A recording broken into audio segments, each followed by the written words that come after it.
3, 2, 1. Blast off, people.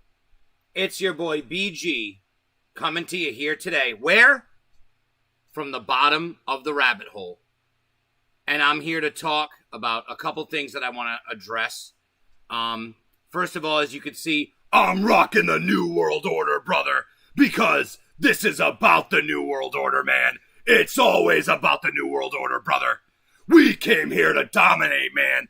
We came here to take over every country, Jack. And I'm letting you know, brother, from the Bill Goldbergs all the way down to the Diamond Dallas Page, man. Nobody can save America from the New World Order except for Donald Trump.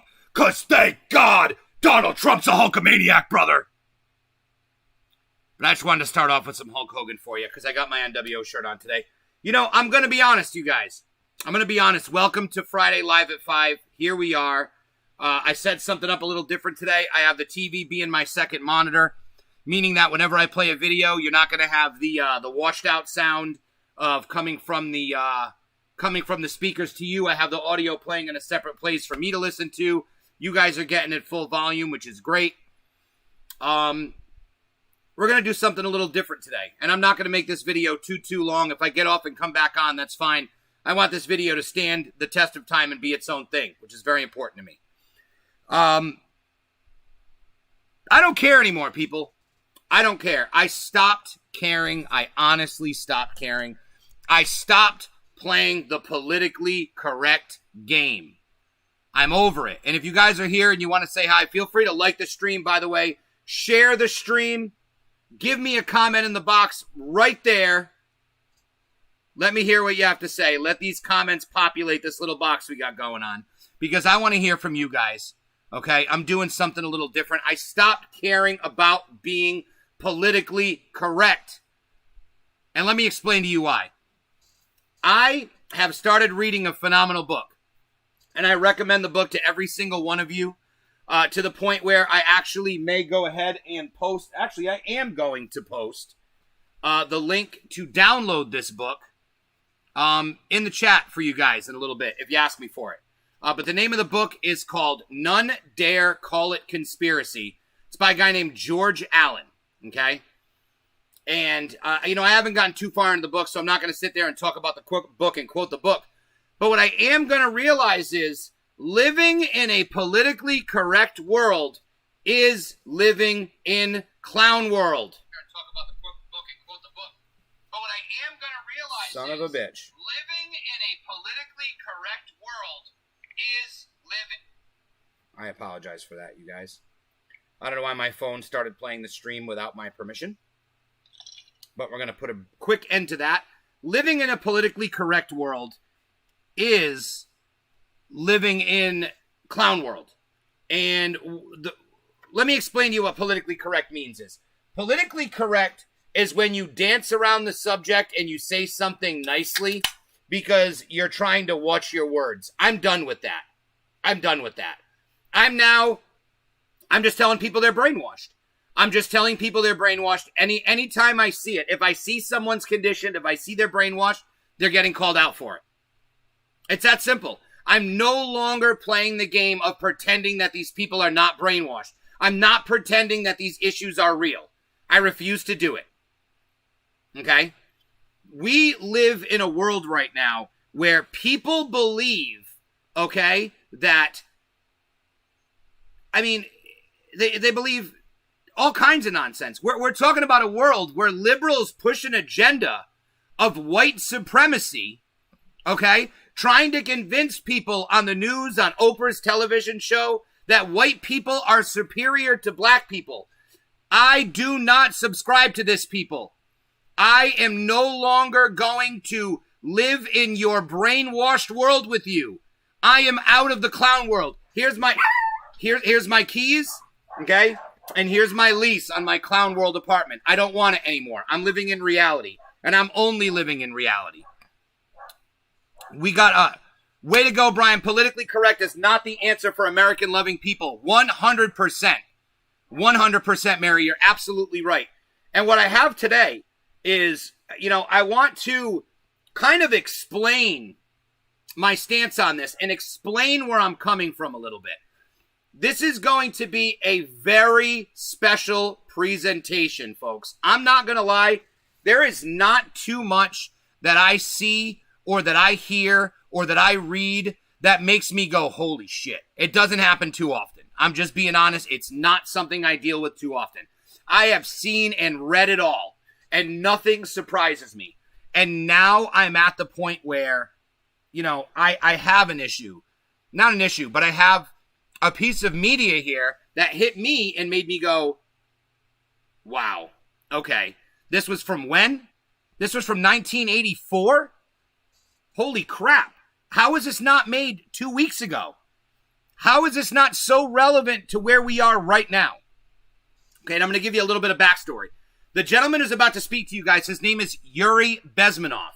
He used to work for the KGB in Russia, which obviously, for my lack of cultural understanding, lack of Russian government understanding, it's been likened to me as the Russian equivalent of the CIA, okay? Russian intelligence, covert Russian intelligence, but not just Russian communist, okay? At least at this point. And this gentleman, Yuri Bezmenov, worked for the KGB and was responsible for the conditioning, the ideological subversion of the Russian people that allowed them to accept communism. They convinced the Russian people to want communism, okay? And they brought it in, and it destroyed their country for a number of years, which is why they have someone now who's in charge named Vladimir Putin, who is absolutely against that shit. And that's why our American media makes him out to be such a bad guy, I believe. Again, I don't know too much about the Russian culture and policies. I know he's very tough on immigration. I know he is capitalist as fuck, and he is absolutely against communism. And I know that he handed Trump a soccer ball, which has a lot of speculation around it. But that's for another day, another video. What I want to do now, and we're going to jump into some conversation. I'm going to pause the video a few times, give you my 2 cents as Mr. Bezmenov is talking. Obviously, you're going to see the side of my head here, my beautiful long hair, as I watch this video with you guys on my television. Like I mentioned, there's going to be some audio improvements in this video here, so you're going to actually have a great sound from what's going on. Let me actually crank this up a little bit. But like I said, what I'm about to present to you right now is a classroom presentation done by Yuri Bezmenov in 1984. How ironic, of all years, telling a group of classroom students exactly the techniques that Russia used to subvert their people and how they did it and what happened. And we're going to talk during this presentation about some of the similarities that really tie into what's going on here in the United States of America in 2020. Because quite frankly, people, a lot of you, maybe not you guys watching me right now, but there are a large number of you who are brainwashed. And if it's not you, it's your friends, it's your family, it may be the person sitting right next to you. There are so many people who are brainwashed in this country, okay? And what they're doing is they're brainwashing you and conditioning you to accept Marxism. They want you to accept this evil form of world life, of world policy, this evil ideology, okay, that has killed more people than the Nazis. This is not up for debate. It just doesn't get talked about because communists kill their own people instead of trying to take over the world. But in this case, they're trying to do that to us. See, the reason why they're trying to get Marxism to overtake American capitalism is because, unlike other countries, they realize we have too many freedoms, and we will never simply give up our freedoms to a new world order, brother. It'll never happen, okay? Not like other countries where they'll just willingly sign up for the UN or wherever it might be, whatever the new name of the New World Order organization is going to be, in the World Court, in the World Bank. We're not so willing to do that, okay? So if they bring in communism, we no longer have control as people, all right? And then they can easily give our rights over to a New World Order. All right, so I'm going to get over to the video right now. You're going to hear a few words from the guy that uploaded the video. Liberty Mutual, take 96. Damn it. That wasn't supposed to happen. Liberty Mutual. Cut.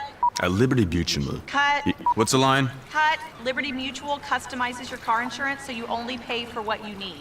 I don't think that's it. All right, so as you can see, this gentleman here, his name is Yuri Bezmenov. Now, I just realized how great this looks because the video of me is going to look like I'm looking directly at the video, which I am. So as you guys see me, I'm watching the same video that you are, but I promise you I'm not watching it from a side perspective where I'm looking at a paper-thin television. I'm looking at a screen here. So let me get into this video. If you guys have any questions, comments, anything you want to discuss, anything at all, please type it in. But as of right now, I ask you nothing more than to simply pay attention to what this man is about to teach you on how the brainwashing of an entire nation occurs. And spoiler alert, the cure for it is critical thinking. The cure for it is do the research. These people consistently bank on the fact that they don't believe that you will do the work and do your own research yourself. Because if you do, you come to the same conclusions that me and millions of other Americans come to when you do the research. So let me go ahead and get the video started. I'm going to waste no more time. It's going to be not too long of a video. Like I said, I want this to stand on its own. We have another special video I'm going to do after this is done. But by a gentleman named James Corbett in the Corbett Report. But we'll get into that in a second. For all you guys who are just joining us, welcome. You came at a great time. We are about to go ahead and embark on something that's absolutely fantastic here. It's going to be a classroom presentation from Yuri Bezmenov describing exactly how they have manipulated the American people and brainwashed the American people into believing in policies and believing in ideologies that go against their own freedom and their own best interest. So without wasting any more time, let's get in. Please feel free to like the video, share the video, join us on Facebook, join us on YouTube, join us from the bottom of the rabbit hole. But leave a comment because I want to read it. I want to read it out loud. But most importantly, I just want your ear and your eye, and I want you to pay attention very closely. 3, 2, 1. This video is not mine. It is a lecture video given by Thomas Schumann. His real name is Yuri Bezmenov. He gave this lecture back in 1980s. It took me a while to find this golden nugget. And the reason I uploaded this video on my channel is because it is a great lecture that helps us in understanding the current political scenario both around the world as well as in our own country. And I believe it needs to be seen. After watching this, you will be able to relate what is happening today in many Western societies like America and Europe. And unfortunately, it is also happening in India. Since it's a long video, please watch it whenever you have time. And maybe you all get a bit more educated. The video starts now.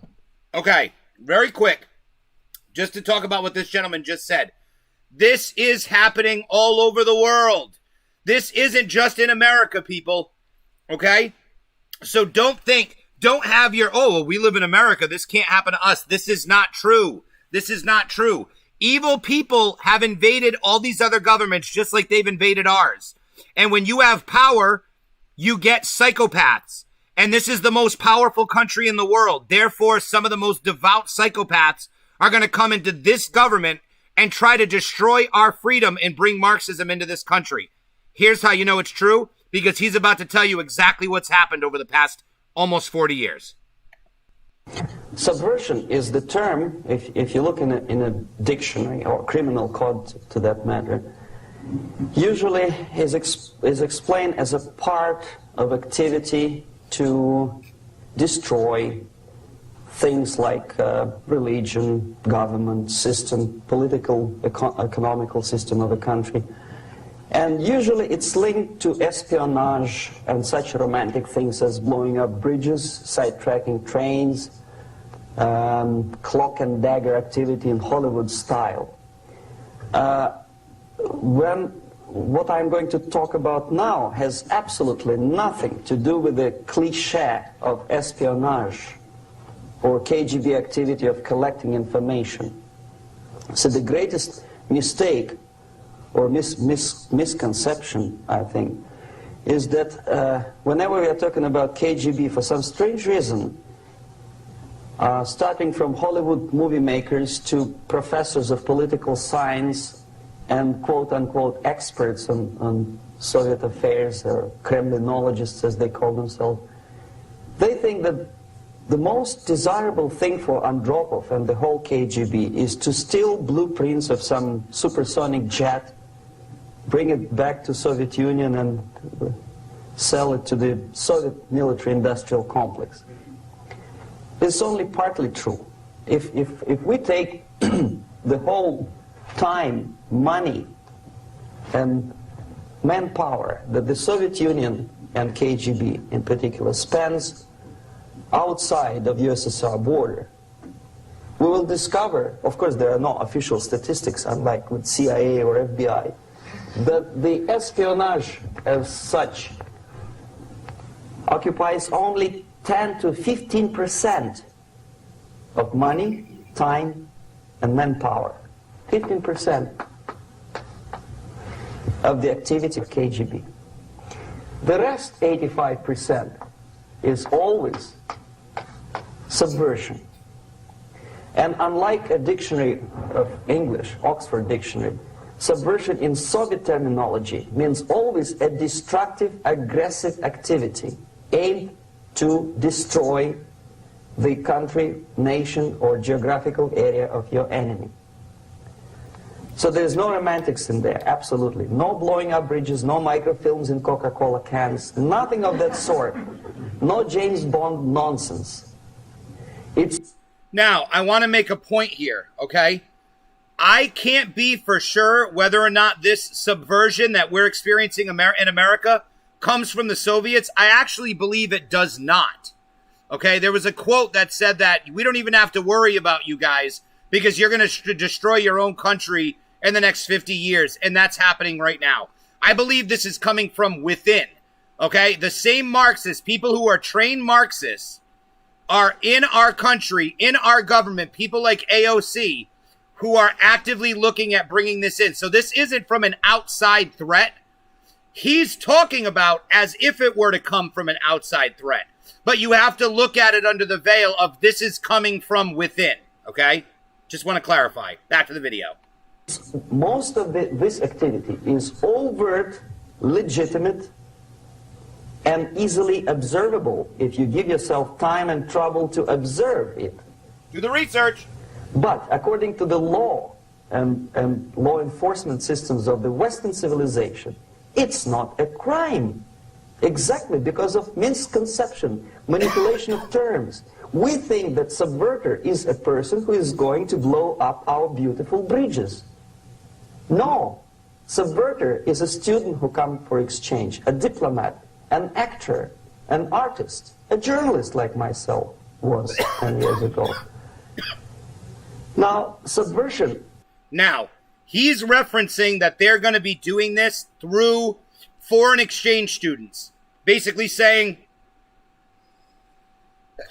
excuse me, basically saying foreign exchange students are going to go to Russia and be programmed to come back here to America and subvert America with Marxism. They're going to be brainwashed by Marxism in Russia and then bring those principles back to America, okay? Now, the problem is, that's not necessarily what happened. It's actually the CIA and other actors. No, it's not irony. It was a planned event, Steve. This is the New World Order today, brother. We're telling you how to establish a New World Order, brother, by controlling the population through brainwashing and ideological subversion, Jack. So, with that being said, back to the video. This isn't coming from outside. He's referencing these people being trained in foreign exchange student programs, but that's not what's happening. They're being trained by CIA actors like Obama was by his real father. That's a conversation for another day. Let's go back. Is an activity which is a two-way traffic. You cannot subvert an enemy which doesn't want to be subverted. If you know history of Japan, for example, before 20th century, Japan was a closed society. The moment a foreign boat comes to the shores of Japan, the Imperial Japanese Army politely tells them to get lost.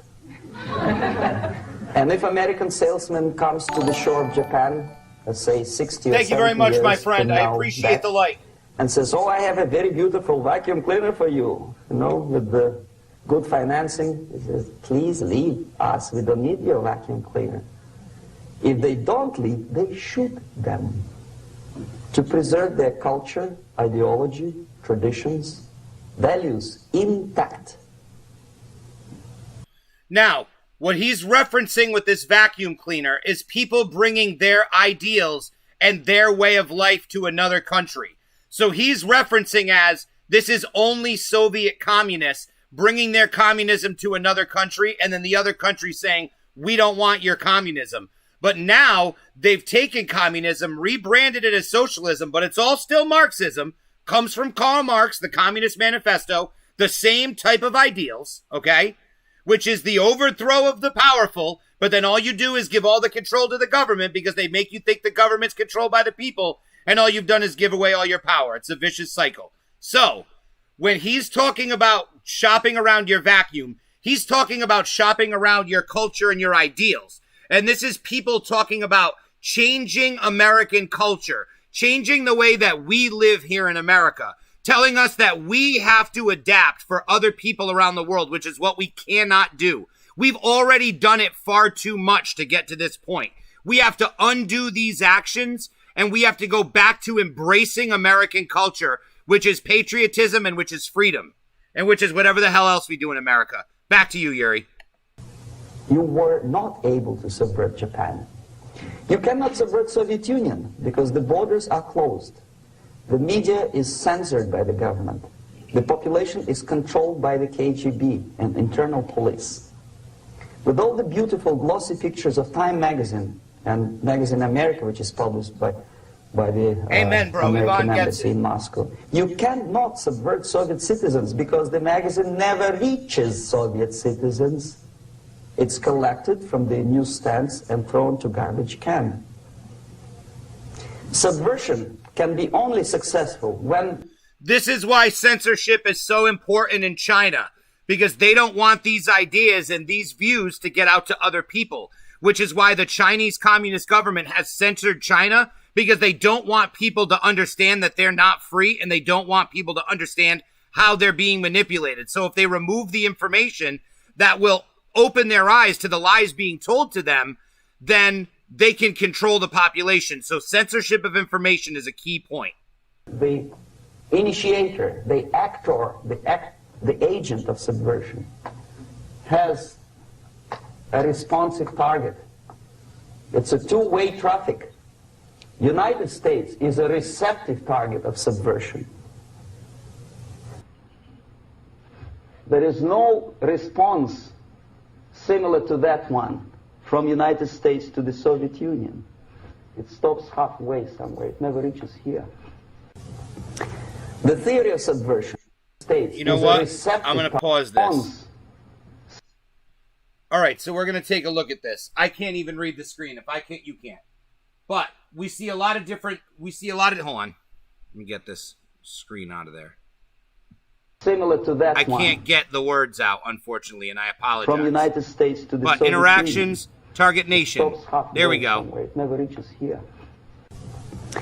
The theory of subversion. That didn't work out as well. We'll do that later. 2,500 years ago, the first human being who formulated the tactics of subversion was a Chinese philosopher by the name of Sun Tzu. That's how he says Sun Tzu. I thought it was Sun Tzu. 3,500 years BC. He was an advisor for several imperial courts in ancient China.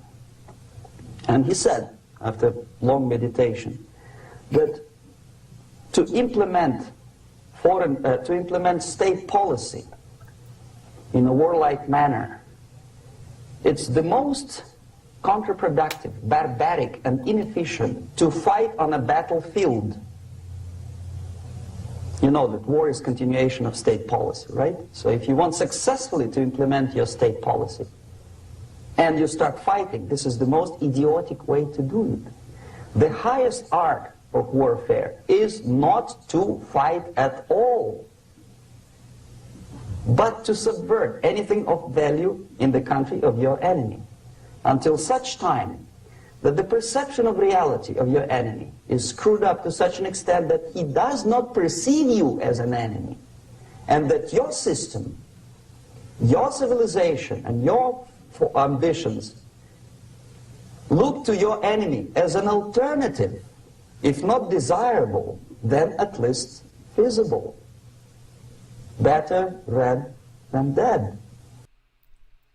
Okay, so, again, Subversion is tricking people into not understanding who their enemy is. That's what we are going through. That is basically what he just said. That's the ultimate purpose, the final stage of subversion, after which you can simply take your enemy without a single shot being fired, if the subversion is successful. Ivan, this is important because I read the first sentence and it's very accurate. Well, it's very important. I grew up under socialism. It's all accurate. By the way, BG, I saw you post a Serb women's cautionary video about the emergence of Marxism, but did she mention that Slobodan Milosevic was a Wall Street banker before going over there and taking over? She did not. She did not. And again, he's saying it. Growing up under socialism. You know, I did not know that about Soloda. I've never even heard that name until right now, truth be told. So that's someone we all get to look up. I'm going to take that, and I'm going to see if I can run a Google search on it right now in the background somewhere else on the computer while we're watching this. But with that being said, I want to get back to Mr. Bezmenov here. This is basically what subversion is. As you see, not a single mentioning of blowing up bridges. Of course, Sun Tzu didn't know about blowing up bridges. Maybe there were not that many bridges at that time. But the basics of subversion is being taught to every student of KGB school in USSR and to officers of military academies. I'm not sure if the same author is included in the list of reading for American officers, to say nothing about ordinary students of political science. I had difficulty to find the translation of Sun Tzu in the library of a university in Toronto and later on here in Los Angeles. But it's a book which is not available. It is forced to every student in USSR. Every student who is taught to be dealing further in his future career with foreigners. What subversion is? Basically, it consists of 4 periods, time-wise. If we start from here and go this way, time, right? This is the beginning point. The first stage of subversion is the process which is called, basically, demoralization. It says for itself what it is.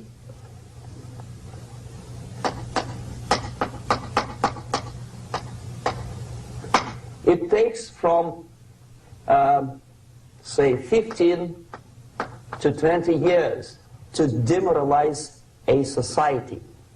Why 15 or 20 years? This is the time sufficient to educate one generation of students or children. One generation. One lifetime span of a person, a human being, which is dedicated to study, to shaping up the outlook, ideology, personality. No more, no less. Usually it takes from 15 to 20 years. What it includes? It includes influencing, or by various methods, infiltration, propaganda methods, direct contacts, doesn't really matter. I will describe them later. Of various areas where public opinion is formulated or shaped.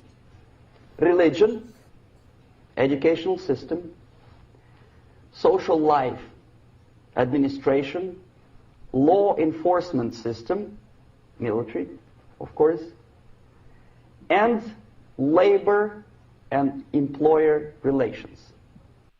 You can also see on here media. Can you see my mouse? No, you can't see my mouse.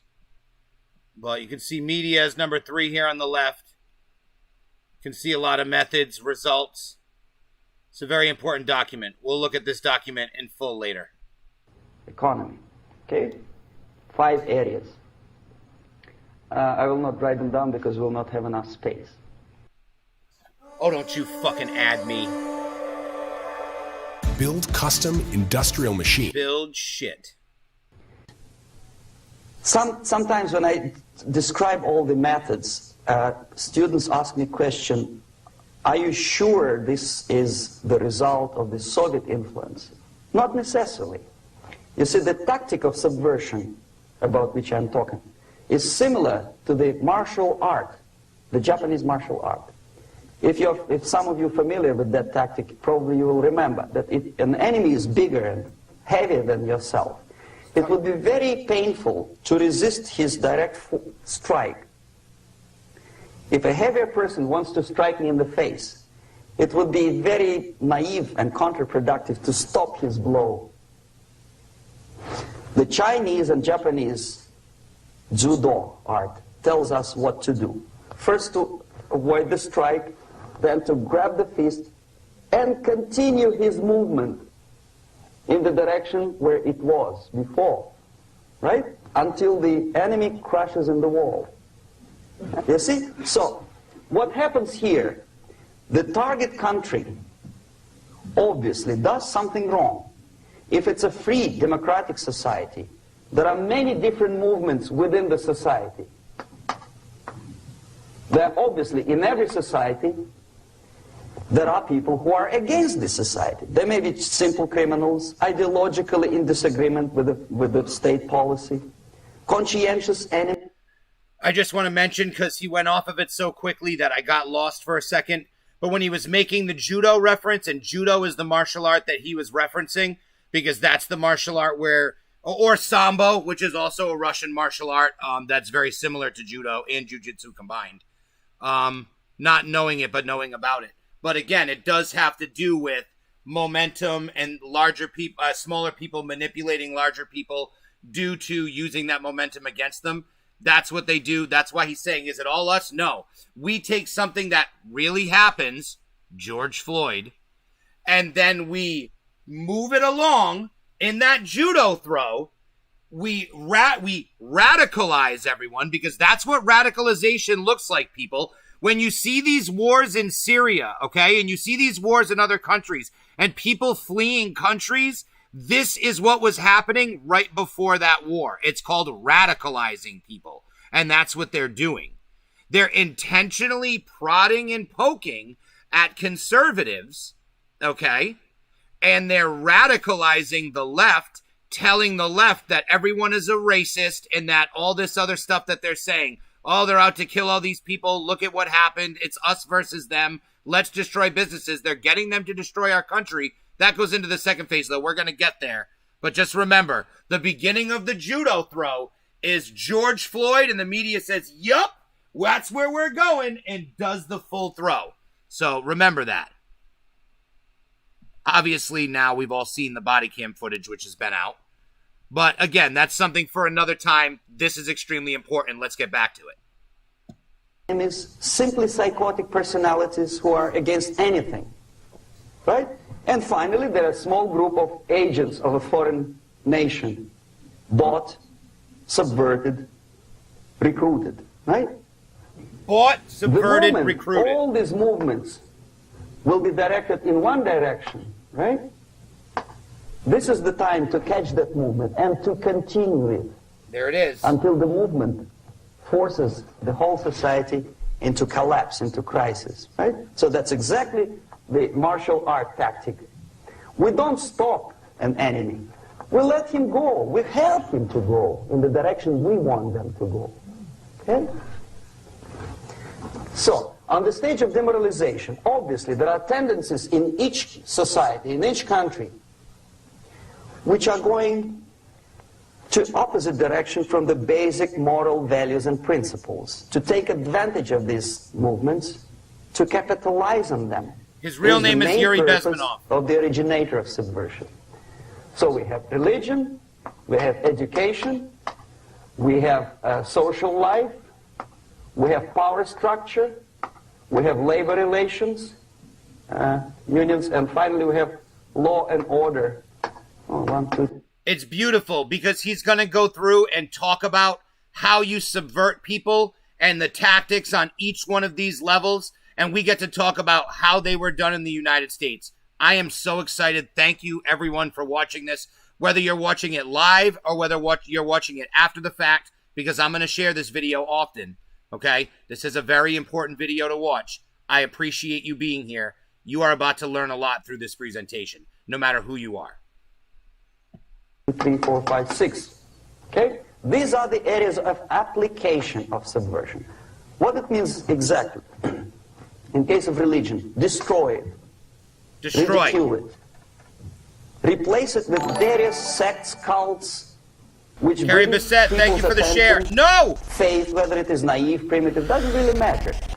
As long as the basically accepted religious dogma is being slowly eroded and taken away from the supreme purpose of religion, to keep people in touch with the supreme being, that serves the purpose. Therefore, replace...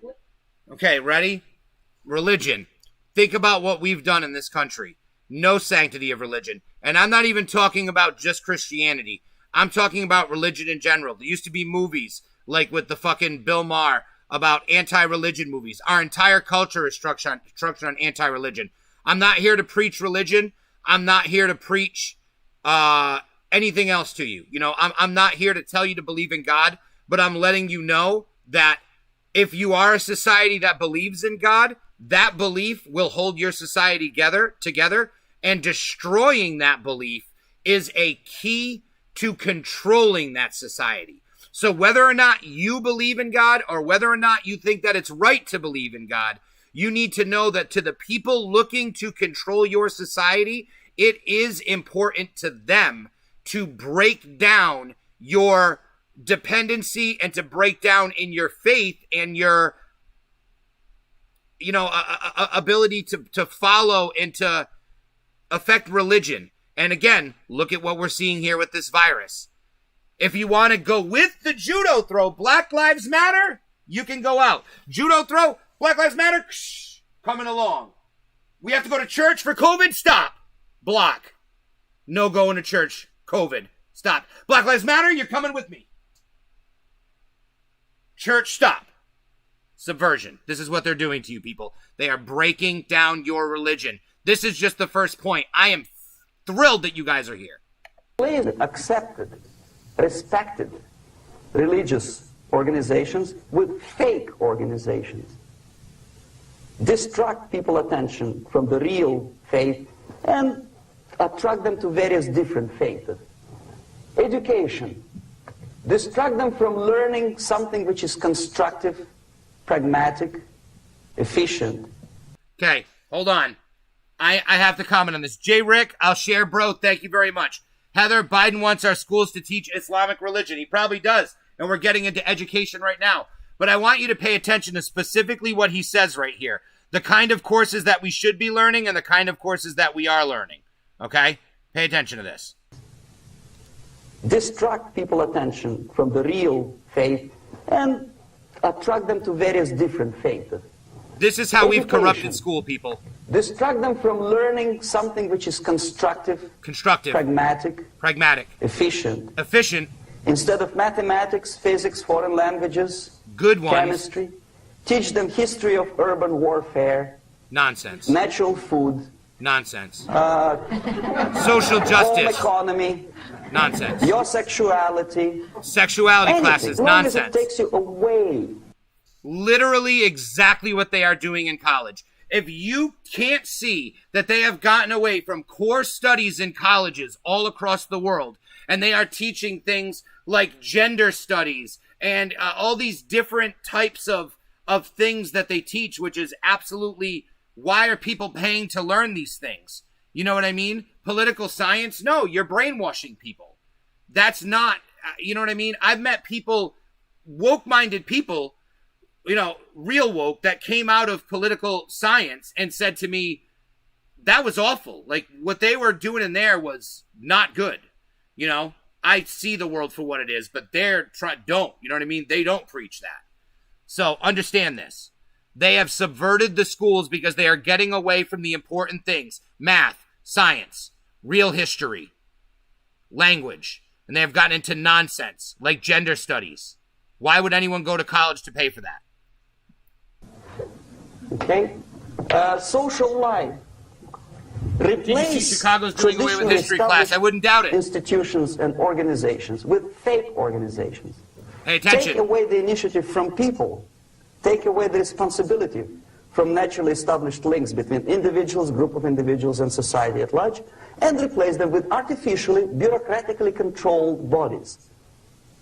Instead of social life and friendship between neighbors, establish social workers institutions. People who are on payroll of whom? Society? No. Bureaucracy. The main concern of social workers is not your family, not you, not social relations between groups of people. The main concern is to get the paycheck from the government. What will be the result of their social work doesn't really matter. They can develop all kind of concepts to show to the government and to the people that they're useful. Okay, away from the natural. Again, what have we done? We have divided social life. I wanted him to finish his point. I wanted him to do the circle in the line. He didn't do it till the end. Social life. What are we doing right now? Instead of hanging out at your houses, instead of getting together and talking about these things, I had to come up with a workaround and do a live stream on Facebook and on YouTube to be able to speak to you about these things. This has to do with COVID, and it has to do with the push to social media, because they can control what I share with you. They can't control what I share with you at your house. They can't control what we discuss when we're sitting together in public. I mean, in private. But they can control what we talk about in public. Well, thankfully, I'm talking about this today. So this is a very interesting thing. But anyways, let's continue. Links. Power structure. Okay. The natural bodies of administration, which are traditionally either elected by people at large or appointed by elected leaders of society, are being actively substituted by artificial bodies. The bodies of people, groups of people whom nobody elected. Never. Okay, this is the problem with bureaucrats. He's explaining how the deep state works. I'm pretty sure I know who this is.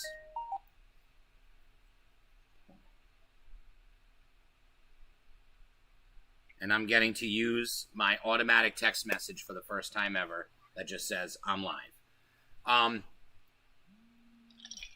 Okay. I think I just got an I'm driving text message back. But anyways, what he's talking about right now is the deep state. I apologize for that. What he's talking about is the deep state. What he's talking about is how these unelected, these appointed bureaucrats are being put in positions that they can't be unelected from. You know, the beauty of our government and elected officials is we get to evaluate their job as a nation every 2 years, every 4 years, or in some cases every year, I think. I mean, obviously don't quote me on that, but I do believe that there are some officials who we have to re-elect every year. But in most cases, every 2 years, every 4 years. Okay? Every so often, these people get their jobs evaluated by us as people. The problem with bureaucrats is their jobs never get evaluated. Their jobs never get held into question. Okay? Because they are appointed by other people and therefore they have an agenda. Because they were hired by someone to do something, as opposed to appointed by the people and are held accountable to them. They are held accountable to no one. Many of them are in positions that they can't even be fired by even the President of the United States. That's scary. So just remember that. That's what he's talking about. Back to Yuri. As a matter of fact, most of the people don't like them at all, and yet they exist. One of such group is media. Who elected them? How come they have so much power? Almost monopolistic power on your mind. They can rape your mind. But who elected them? How come they have a nerve to decide what is good and what is bad for the elected by you, President, and his administration? Who the hell are they? Spiro Agnew, who was hated by the liberal left, called them a bunch of enfeebled snobs. And that's exactly what they are. They think they know. They don't. It's the level of mediocrity.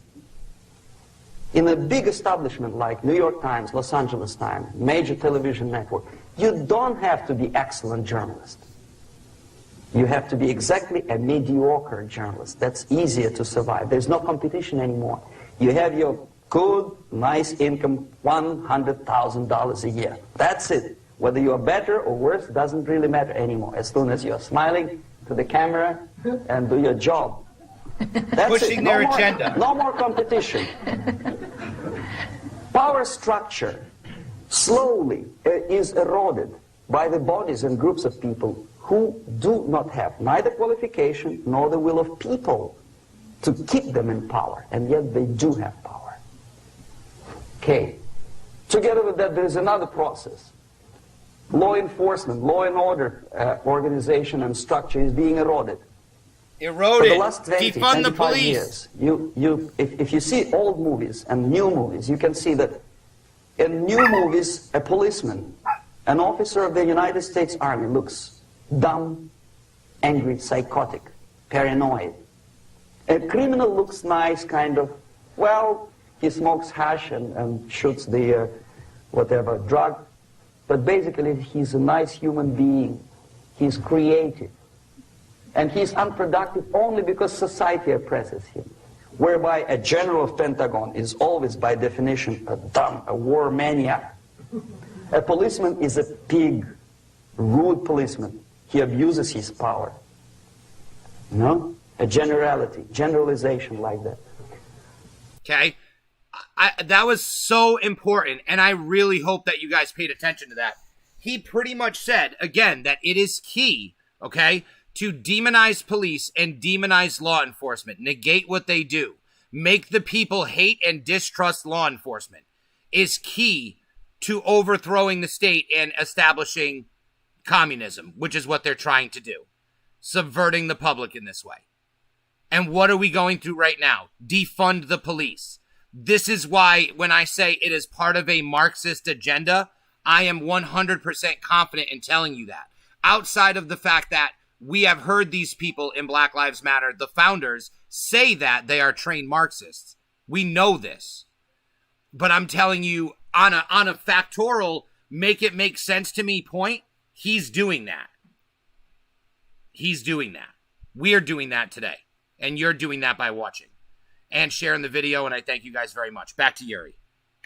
The hatred, the mistrust to the people who are supposed to protect you and enforce law and order.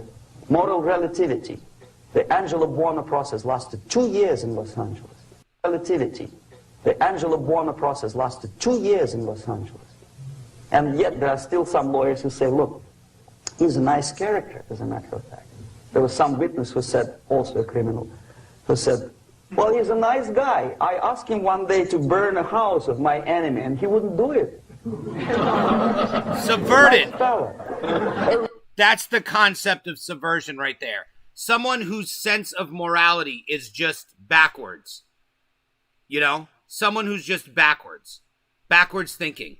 Almost like how people today will try to tell you, you guys already know. No, that was me doing my Joe Biden impression. Like, they'll try to tell you that this man is capable for running for president, and he can barely speak. He can barely get through an interview. He insults people. He constantly has handlers behind the camera telling him, don't say that. And then he says it on camera. And I heard something about possibly replacing the pick at the last moment, but we'll talk about that afterwards. A slow substitution of basic moral principles, whereby a criminal is not a criminal, actually. He's a defendant. Even if his guilt is proven, there is still a doubt to kill or not to kill, to be or not to be. Thou shalt not kill, yes, but this line may not necessarily be applicable to a murderer. Thou shalt not murder. That should be. Now, I want to go on top of what he's saying right here. When he's saying a criminal is not a criminal is a defendant. Okay? It's true, though. In America, we are innocent till proven guilty. However, when people are being described in the media as a victim, instead of a criminal or a defendant, that's the subversion in this case. So that's the 2020 update. They're no longer telling us to support them because, hey, he's only a defendant. Now the criminal has become the victim. And now we have to support the criminal because for some reason the criminal is a victim of the evil police. This is where subversion is, people. We are in a place right now where we are brainwashed. This is real. Okay? There are people who believe that anyone who has been opposed by the evil police is nothing more than a victim and that they are not responsible for their own actions. Only police are. When police have a job to do, which is upend the law. So let's go ahead. The presumption, not that I shall not kill. Okay, labor relations. At this stage, within 15 to 20 years, we destroy the traditionally established links of bargaining between employer and employee. The classical Marxist-Leninist theory of natural exchange of goods. Person A has 5 sacks of grain and person B has 5 pairs of shoes. Pay attention to this. This is how socialism and natural works. exchange without money is when they bargain between each other. And only with the introduction of the third force. Okay, so this is good. So what he's saying is, what capitalism is person A has a service, person B has a need, and they're able to meet and do their own independent exchange. That's capitalism, okay, to the best of our ability. Yes, we pay taxes, and they are involved in some form or fashion. However, pay attention to this. C. This is socialism. This is communism. Third foreign stranger who says, no, don't give him 5 sacks of grain, give it to me, and you give me your 5 pairs of shoes, and I will distribute it accordingly, so that the economy will go. This is the death of natural exchange, death of natural bargaining. Well, trade unions were established. This is why we want a cashless society, because it is the death of natural bargaining. You will no longer be able to have $40 and give $40 to someone who comes and plows your driveway in the wintertime. You won't be able to do that. You will be in a cashless society. This is what they are trying to do to you people. It is about the subversion. People are being brainwashed into thinking this is okay right now. Right now, people aren't talking about it. Right now. They're talking about who's wearing a fucking mask. Which that's a conversation for a whole nother day. Well, I'll tell you what they're not talking about. And that's doctors who have opinions that are different than their authoritarian decree, which is you must agree with this opinion or else you are dangerous. If that's not Orwellian, what is? Back to Yuri. 100 years ago. The objective was to improve working conditions and to protect the rights of workers from those employers who were abusing their right because they had more money. Objectively, at that time, initially, the trade union movement did work. What we see now is that the bargaining process is no longer resulting in the compromise, which is leading objectively to betterment of working conditions and increase of salary. What we see is that after each prolonged strike, the workers lose. Even if they have 10% increase of their salaries, they cannot catch up due to inflation and due to missed time. More than that, millions of people suffer from that strike because economy now is interdependent. It's intertwined like one body. If previously steel workers, say 100 years ago, could strike and nobody would suffer, now it's impossible anymore. If a garbage collector strikes today, the rest of the multi-million city is stinking. I mean, there's no more service. In Quebec, for example, we had the electricians who were on strike. In the middle of winter, you can freeze your bottom, and they still were on strike. Did they catch up with the salary? No, they lost. Who benefited? The leaders of trade unions. What is the motivation for Kevin, strike? if you're talking about this, that's right, brother. Improving a worker's condition? No. Obviously, it's not. Then what is it? Ideology. To prove to these capitalists. And the obedient horde of workers, like sheep, follow these people. And they cannot disobey. Why? Because if they do, you know what happens to them? Pickets, murders, shooting truck drivers by picketers. In Montreal, for example, I saw with my own eyes when I was correspondent of CBC International, Canadian Broadcasting Corporation, when the workers of aircraft factory destroyed computers and the equipment in the factory. And the administration employed strike breakers. Their cars were turned upside down and burned. Their houses were burned. Their kids were intimidated. And some victims were there. Of that you can be sure. Why? To improve conditions of workers? No. Ideology. Okay, so this is what happens basically. It may or may not happen without the help of the Soviet Union. But the natural tendencies are being greatly taken advantage of and capitalized by the Soviet propaganda systems. How? Whenever trade union strikes, we have influx of propaganda, mass media, ideological dissemination. The workers' right, and we repeat it like parrots. Yes, workers' right. Whose rights? Workers? No. The only freedom of worker to sell his labor according to his own desire and will is taken away from him. By whom? By trade union boss. Unlimited power is given. Responsibility. I want to sell my labor not for $2.50 an hour, but for $2. I don't have right. My freedom is denied to me. I know that if I sell my work for $2 an hour, not for $3 an hour, I will compete better with the other guy who is lazy and more greedy. I don't need $3. I need only $2. No, I was made to believe by media, by business, by advertising agencies that I need more and more and more. Have you ever heard any advertising on TV to consume less?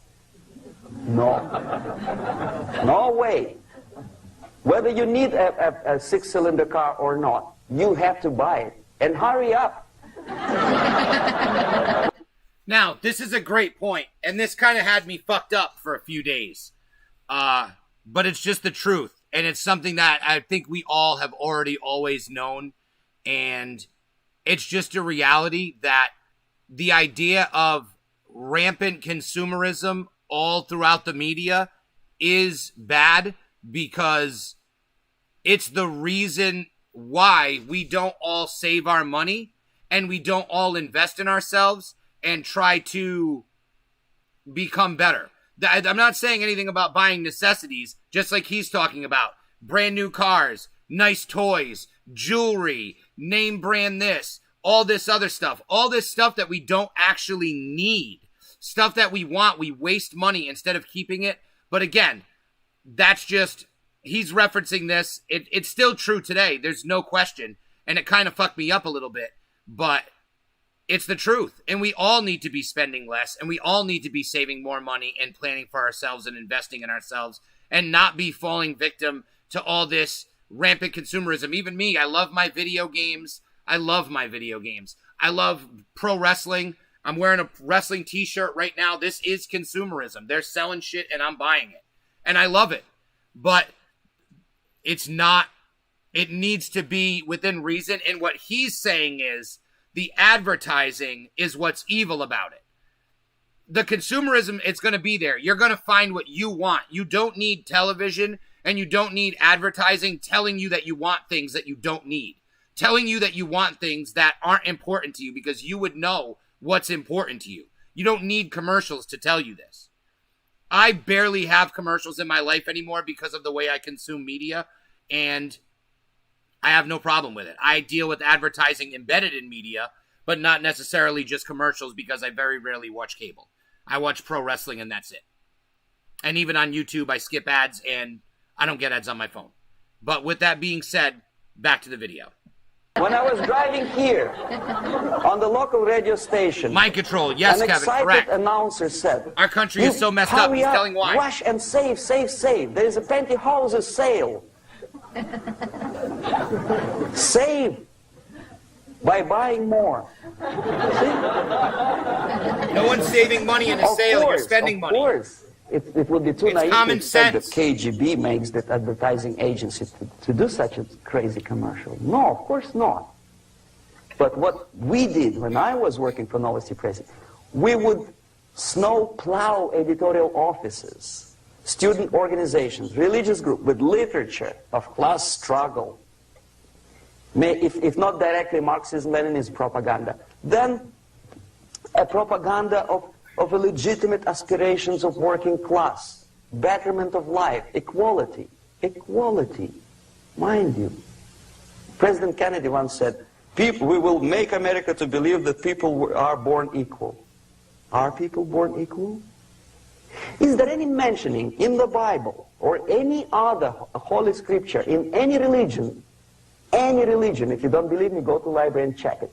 There is not a single word about equality, just the opposite. By your deeds, God will judge you. What you do is important, the merit of your personality. You cannot legislate equality. If you want to be equal, you have to be equal. You have to deserve it. And yet we build our society on the principle of equality. We say people are equal. We know it is false. It's a lie. Some people are tall and stupid. Others are short, bold, and clever. Pay attention.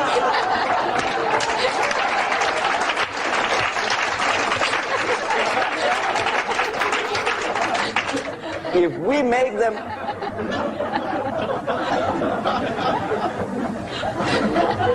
make them equal by force, if we put the principle of equality in the basis of our socio-political structure, it's the same thing as building a house on sand. Sooner or later it will collapse, and that's exactly what happens. Now, let me just explain this real quick. So, he's referencing communism, okay? Being communism in socialist Russia, in a communist Russia, which, as you guys know, the government controlled the means of production. Like you said, all workers make the same amount of money across the board, okay? Everybody makes the same amount of money. There's no breaking out. There's no starting your own business. Everything's owned by the government. It's the same way in China today, okay? The reason why what's going on here is socialism, okay, is because our people aren't fighting the companies for better wages. We are, in a way, because you hear people like Bernie pushing for a $15 minimum wage, but people here are fighting for social justice. So in Russia, it's communism, because com meaning community, meaning everyone. They're nationalistic. They're patriotic under communism. Communism encourages patriotism because it encompasses the nation state into the ideology, okay? That's why, if you see, and he's going to talk about it later, people love to fly the communist flag. That was a big thing, okay? Scams, Kevin. Yes, it's true. That's what he's describing. That's what they're saying, okay? But with socialism, it's not about the nation state. It's about your social identity. So that's why instead of radicalizing people against the businesses, they're radicalizing people against one another over the cause of social issues. Gay rights, trans rights, women's rights, black people rights, whatever the issue is, the social issue, whatever social issue they can divide us on, they're going to use that to usher in socialism, which is what makes it a little different here in America. It's the same tactics. It's the same end result. It's the same principle as communism. It's just painted with a different color. It's just a different paintbrush, but it's the same artist. You know what I'm saying? We're going on the same path. Back to Yuri.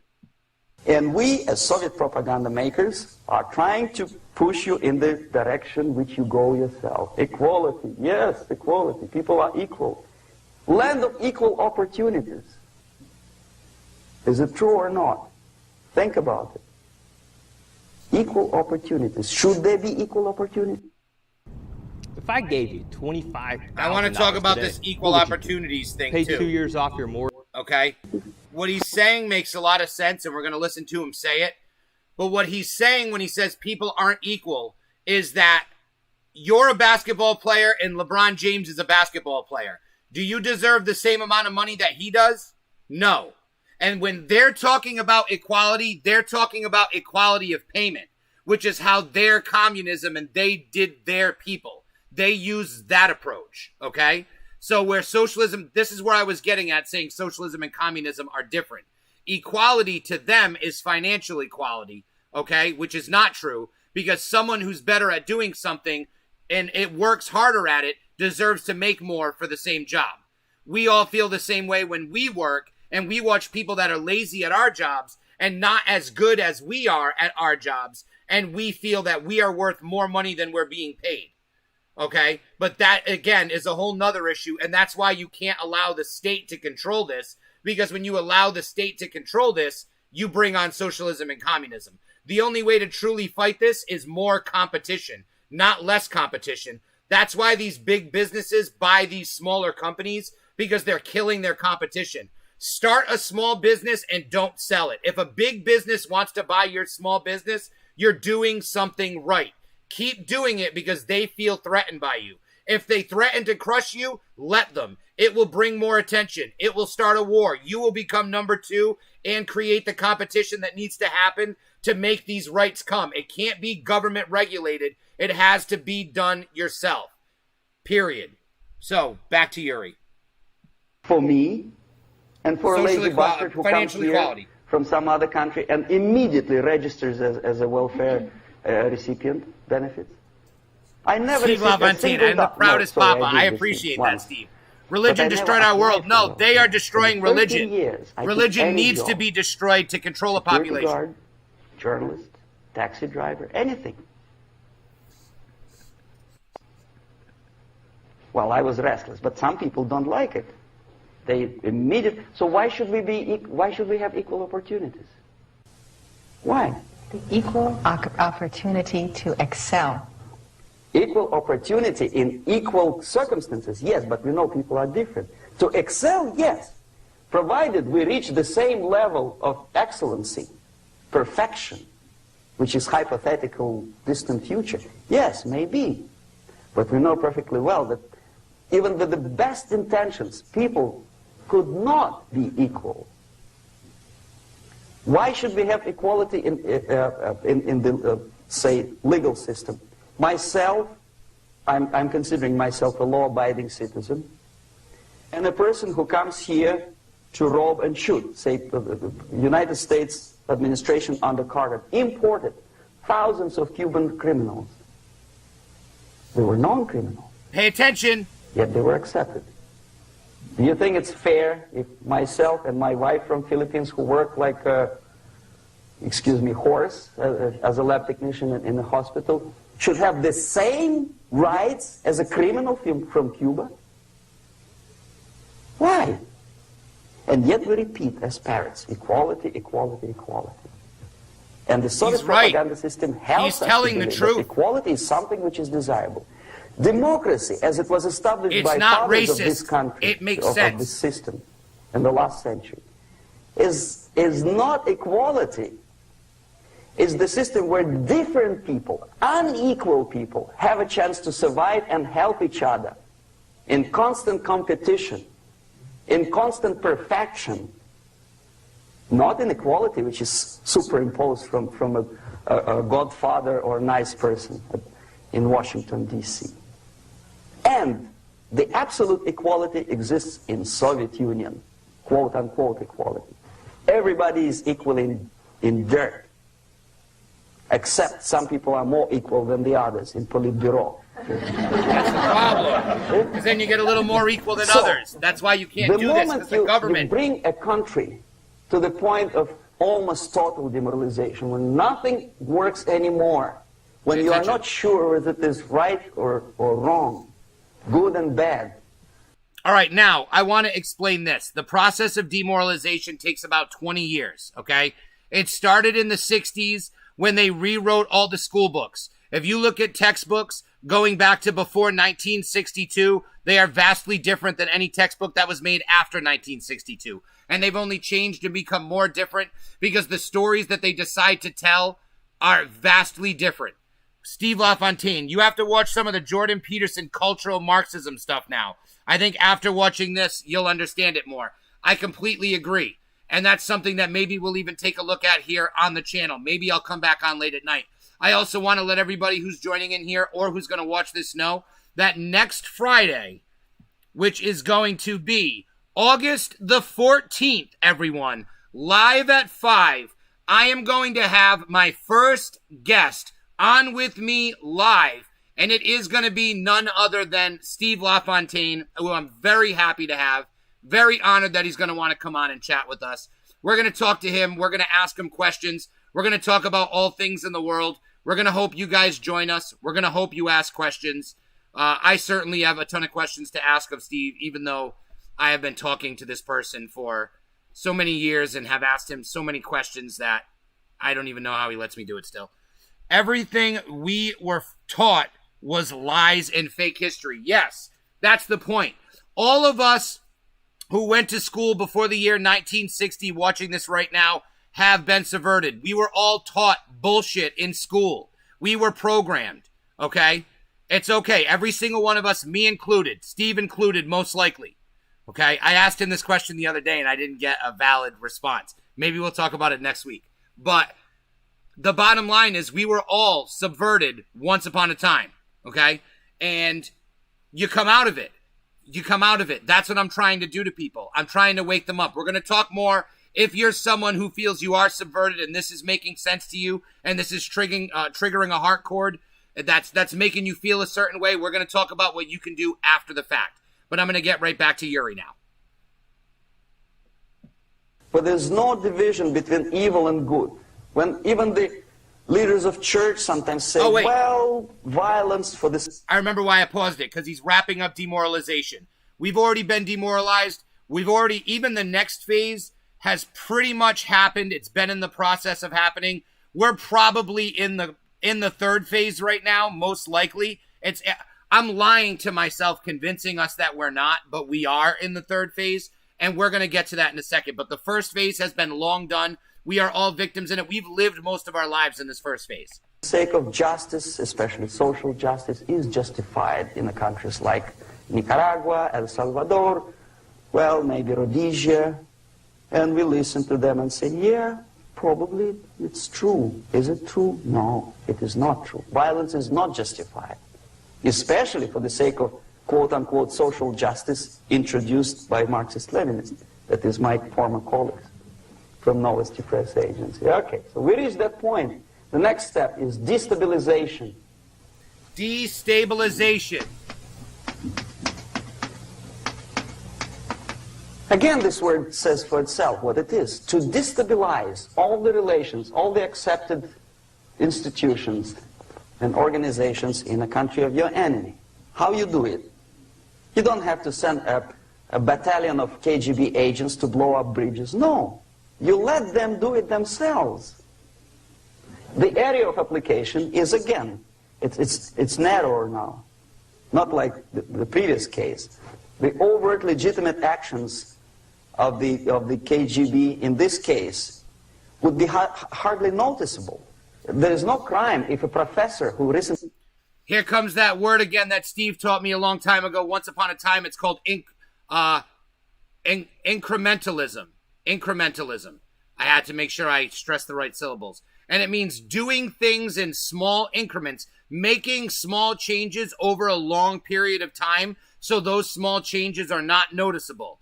If you sit there and you erase the Constitution and you rewrote it within 5 minutes, you would notice the changes. But if you just erased 2 words and then rewrote them, and then 2 weeks later you erased 2 more words and you rewrote them, at any given time, anyone looking at it would still recognize it as the Constitution. Until one day, so many years later, you take a look and, oh my God, this is a completely different document because we've changed so much about it. That's what incrementalism is, okay? Doing things in small increments secretly over a long period of time. Usually in the United States, when we pass laws, the laws have funny names and they make you think the law is about one thing because they count on the fact that you're not going to go and actually pull up the books and read the law that's on the books for yourself. They're counting on you not doing that. They're counting on you trusting what they tell you these laws are.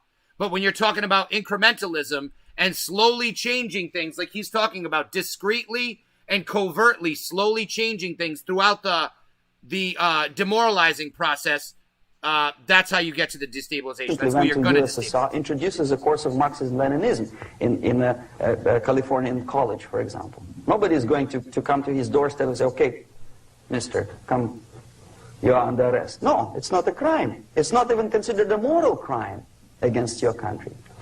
So the area of application here is narrowing down to economy, again, labor relations, right? To law and... He just used the word moral crime, and I can't wait for him to finish this, but I want to bring up something about moral crime. That's why people talk about cultural Marxism, because you do something that's considered a moral crime, which is what they've done today. That's why they label you, and they use identity politics, which I found out today, identity politics is illegal in, I believe it's Japan. You cannot play to people's identity in Japan. I believe that's, or it might be China, but I think it's Japan. Might be both of them, to be honest, but probably China now that I'm thinking about it in hindsight. I read it earlier, and I forgot which one it was, but it's illegal in one of those two places. But that's where it comes from. Identity politics and cultural Marxism comes from the idea of moral crimes. Doing something that is wrong morally in the eyes of people where they will turn on you and you will become their perceived enemy. Order plus military. And economy, law, and order. Yes, and again, the media, but wider scope, little bit different. I'll explain it later. Okay, basically 3 areas. Economy. The radicalization of bargaining process. All right, now he's about to get into his own thing going on here. Hold on. This is the same way we take over other countries. Yes, Steve, correct. This is what I was explaining earlier, that when these people in Syria and these people are having civil wars and there are people fleeing these countries, it's happening because these same tactics that are being used here in the United States on you and your family were being used in these other countries, and the results are the same every single time because these people don't do the research and aren't looking for this shit, and they allow it to happen. And us, we can't allow it to happen. Jay Rick, we need to unite against this tyranny and take our country back. Of course, Jay, that is exactly what we're doing by spreading this message and by trying our best to educate people on this matter in a precise and matter-of-fact way as possible. I want my kids and everyone's kids and grandkids to grow up in a free world, free of subliminal advertising, aka Disney's evil suggestions. It's even beyond that, though. Disney is conditioning people. Disney is part of the process as well, but it's not even about subliminal advertising. It's just about the conditioning, about the things that they see, exposing people to things. You know, 30, 40, 50, 60 years ago, you didn't have occult stuff in Disney. You know, now they make Disney movies about, zombies, and they have evil people, and, it's very different than it was many years ago. You know what I mean? And this is all stuff coming through today in Disney that people don't even think that there's anything wrong with, because incrementally our society has changed to be accepting of more and more things that are outside of what normal American culture was supposed to be. You know, it's already begun the change. We've all been living in this change. The troll toy where you touch its privates, aka conditioning. Yes, absolutely. That toy is messed up. Back to Yuri. On that stage, we still could achieve, theoretically, some positive compromise between the negotiating sides with arbitrary introduction of arbitrary judges, a third side, objectively judging the demands of both sides. Here, it's radicalization. On the stage of destabilization, we cannot come to compromise even within a family. The husband and wife couldn't figure out which is better. Husband wants his kids to eat at the table, and wife wants a child to roam around the room and drop food all over the floor. They cannot come to compromise unless they start a fight. It's impossible to reach a compromise, constructive compromise between neighbors. Some people say, I don't like you to watering your lawn at that time because exactly at that time I'm walking my dog and he's getting nervous. Jay Rick is like the stream. Thank you, bud. He cannot pass his bowels, you know. So they cannot compromise. They go to a civil court or something like that. Radicalization of human relations. No more. Okay, radicalization of human relations and a conflict that needs a war to be resolved. This is what they are trying to do right now. This is where these riots and this race war is going. They're creating a conflict that is so volatile that it can't go away without something happening. Think about it. When you have a large enough fight with someone else that you're forced to coexist with, you can't just get rid of the disagreement. It has to be resolved. There has to be an issue. If two people are looking at walking through a doorway at one, at the same time and they stop, one person has to let the other one go.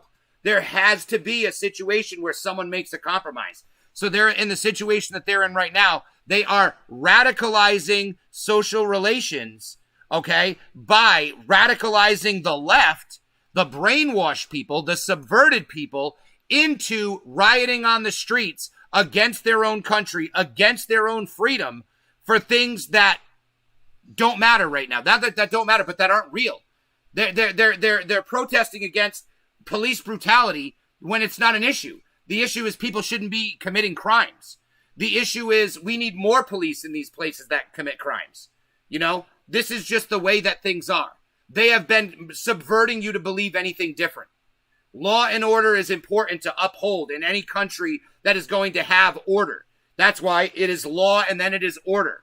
What allows you to get up, go get your newspaper, live your life, turn on your TV, look at your phone, whack off in the bathroom, whatever it may be, that is order. And order comes as a result of law. When there is no law, there is chaos. That's why it's law and order, chaos and anarchy. Because the chaos will cause anarchy. You need law. Back to Yuri. No compromise. Fight, fight, fight. The normal, traditionally accepted relations are destabilized. The relations between teachers and students in schools and colleges. Fight. The relations in economical sphere between laborers and employers are further radicalized. No more acceptance of the legitimacy of demands of workers. Unlike Listen, Japanese, Jay, pay attention. the theory Z, I love if you ever heard about it. It is a nice where shirt. the workers are involved in decision-making process. Therefore, they don't have moral incentive to fight their bosses. In the United States, it's just the opposite. The harder is the fight, the better. The more heroic they look. When the Greyhound network... Here's where we're talking about, specifically radicalizing them using social justice. The harder they fight the system, the more heroic they look. This is social justice warrior brownie points. This is virtue signaling. This is what he's talking about. Okay? And the more the ultimate virtue signal is to go ahead and fully radicalize. Fully become a Marxist and radicalize against your own country. This is what we cannot allow to happen. Okay? Was on strike recently.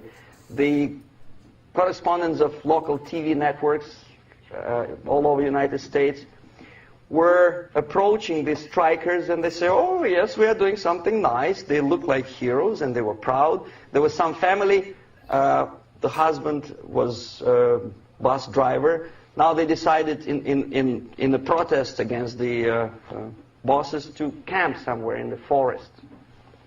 And they were presented to the audience as a heroic, nice people. You see? The violent clashes between passengers, picketers, and the strikers are presented as something normal. 10, 15, 20 years ago, we would be angry, say, why so much hatred? Today we are not. We say, well, commonplace. Radicalization, militarization sometimes. As I explained on that stage, I took a step a little bit further. We didn't need to militarize because they made their own militia. Also is pushed into the area where previously people settle their differences peacefully and legitimately. Now, we are getting with this court cases in the smallest irrelevant cases. We cannot solve our problems anymore. The society at large becomes more and more antagonistic between individuals, between groups of individuals, and the society at large. The media puts himself in the opposition to the society in general, at large. Separate, alienated. Okay? On that stage, you remember I was talking a couple of hours ago about the sleepers. That's when the students from, say, United States, if they're trained in Lumumba University, or developing nations, that's the students I was dealing with, are being sent back from the Soviet Union here. Or if they were already in the United States, in the country, which is the object of subversion. Or in our case, in America, action. From the CIA, Anderson Cooper. They slept for 15 to 20 years. You got to remember, these most likely are American Marxists. They might be Russian, but they're probably American Marxists. They were trained by our CIA. They were trained by other bodies, other radical offshoot.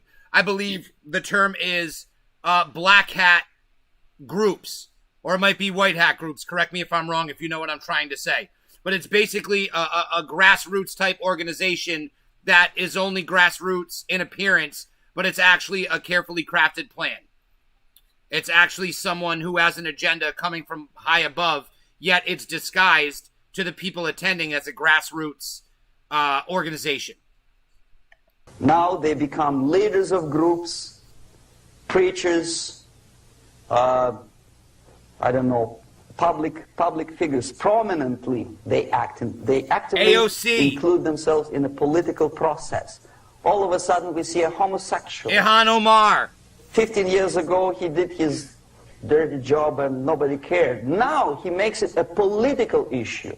It's a political issue. He demands recognition, respect, human rights, and he rallies a large group of people. And there are violent clashes between him and police, his group and ordinary people, no matter what. It's black against white, yellows against green, doesn't matter where his division line goes. As long as this group come into antagonistic clash, sometimes militantly, sometimes with firearms, that is destabilization process.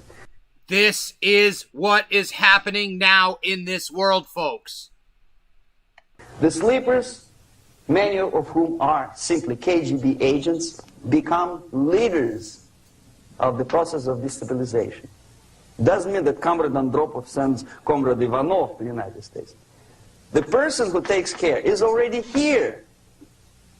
He is a respected citizen of the United States. Sometimes he gets money from various foundations for his legitimate struggle for, I don't know, human rights, women's rights, kid lib, prison lib, whatever.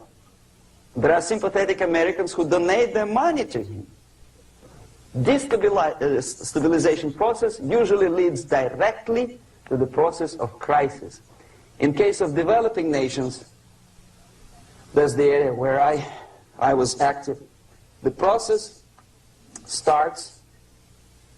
Crisis is the third stage.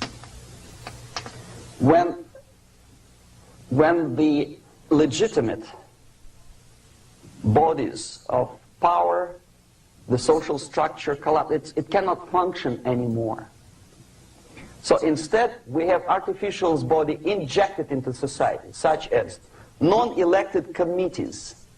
You remember I was talking about them Oh, here. I didn't elect Black Social Lives Matter workers to run security on my neighborhood. Media who are self-appointed rulers of your I didn't elect Antifa to throw bricks at cops. Claim that they know how to lead society forward. They don't usually. All they care is how to collect donations and sell their own concocted ideology, mixture of religion and ideology. Here, we have all this artificial body claiming power. If the power is denied to them, they take it by force. In case of Iran, for example, all of a sudden we have revolutionary committees. What kind of revolution? There was no revolution yet, and yet they had the committees. They were taking power of judgment. They had the power of execution, they had the power of legislation, and that they had the power of judicial. All of them combined in one person, who is half-baked intellectual, sometimes graduated from Harvard University or Berkeley.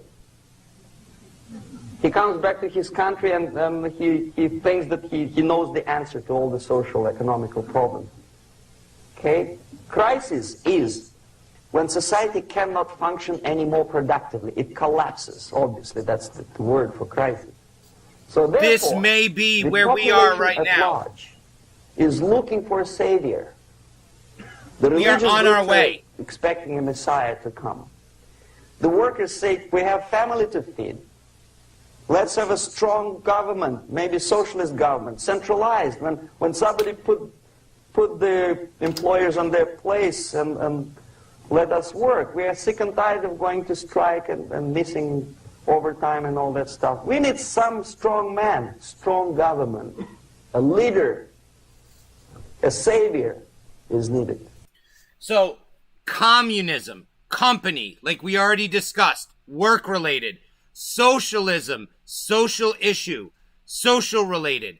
That's where we are right now. Same tactics, same ideology, but instead of pleading to you about your job and about how much money you make, they're pleading to you about social justice. Social justice. And who's able to deal out social justice? None other than socialists and socialism. It is all Marxism, it is all communism, it is evil, and it is going to be finished by Bezmenov. Yuri, take it. Population is sick and tired already. And here we are. We have a savior. Either a foreign nation comes in, or the local group of leftists, Marxists, no matter what they call themselves, Sandinista, a reverend or of some sort, Bishop Muzureva, like in Zimbabwe, doesn't matter. A savior comes and says, I will lead you. So we have two alternatives here. Civil war and invasion. Okay? See how it goes? Civil war, we know what it is. Lebanon is the best example. The civil war, which was artificially implanted in Lebanon by injection of force of PLO, Palestinian Liberation Organization. Invasion we have in many other countries like Afghanistan,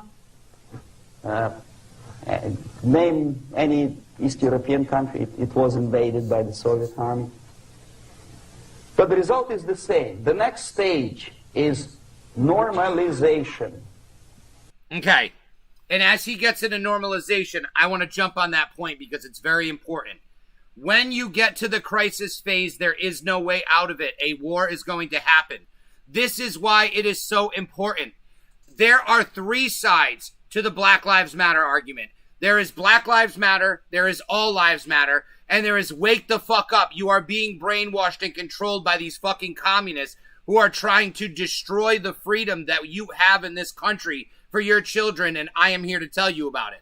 And I think all of you are on that third side.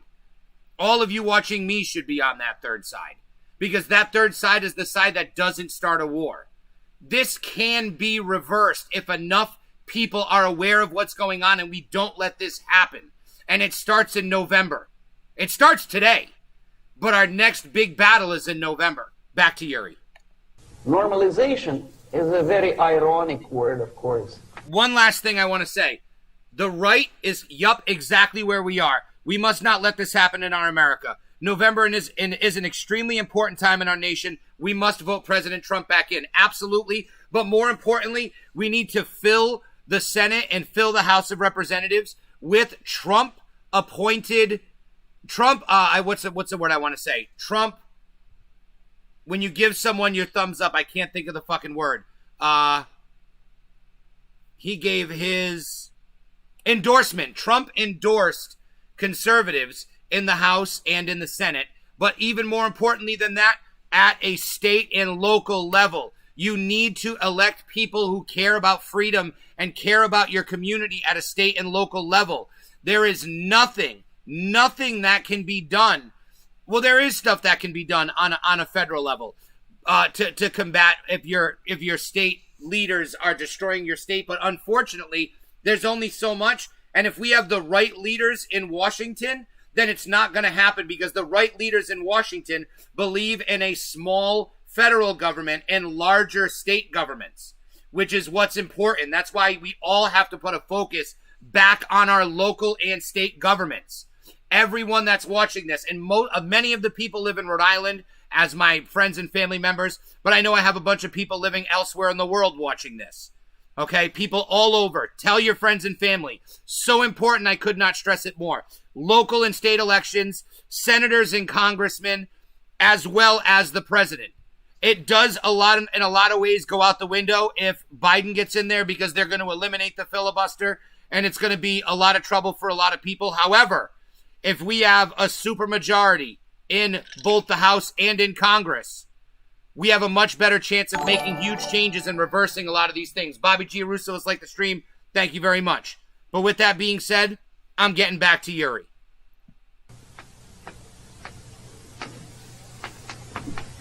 It is borrowed from 1968 situation in Czechoslovakia, when the Soviet propaganda and after them New York Times declared the country is normalized. The tanks moved into Prague, so there's no more Prague Spring, there's no more violence. Normalization.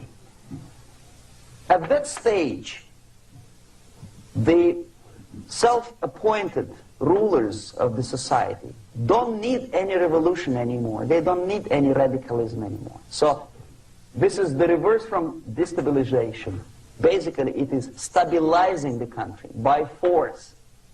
So all the sleepers and activists and social workers and liberals and homosexuals and professors and Marxists and Leninists are being eliminated physically sometimes. They've done their job already. Okay? They are not needed anymore.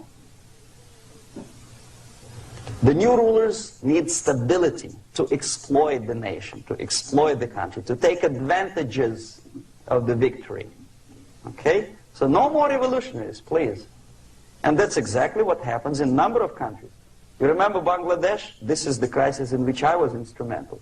First they had Mujibur Rahman. In 1971, he was the leader of People's Party, Awami League, with mustache like Stalin. He was in Russia many times. In 5 years, he was shot by his former colleagues, Marxists. He fulfilled his function. In Afghanistan, it happened 3 times. First there was Taraki, then there was Amin, now there's Babrak Karmal. They killed each other successively, one after another. The moment he fulfills his duty, they are not the needed. First one People will die. Country, Reporters will die in that stage. The third one brought it to crisis. Goodbye, comrades. Babrak Karmal comes from Moscow and put into the seat of power. Same thing happened in Grenada recently. Maurice Bishop, Marxist, was killed by Austin, what's his name, General something, who was also a Marxist. Right? So no more revolutions, please. Normalization now. From now on, no more strikes, no more homosexuals, no more women lib, no more kid lib, no more lib, period. Okay, so the reason why he just said that is not that he believes that. I tried to show this video to someone else, and all he heard the entire time was him saying no more homosexuals, and this dude thought that this guy was a bigot. What he's saying is, in Russia, when they were complaining about these things, and they were having their conflict, I don't know if homosexuals was a big deal in Russia, he was just saying you can have a conflict over anything, black versus white, whatever it was. So he's basically saying during the normalization phase is when they take out the people who were the oppressors the first time around, which would be the police, which would be, in this case, white people, or actually it would be conservatives, people who went against them, people who believed in freedom, people who wanted to defend the United States of America. These are the people that would be eliminated. Also, this stuff would not be allowed. It would become illegal to have that perspective of I believe in freedom. As of right now, it's not illegal, so I'm still able to sit here and talk to you about it. Continue. Good, solid, democratic, proletarian freedom.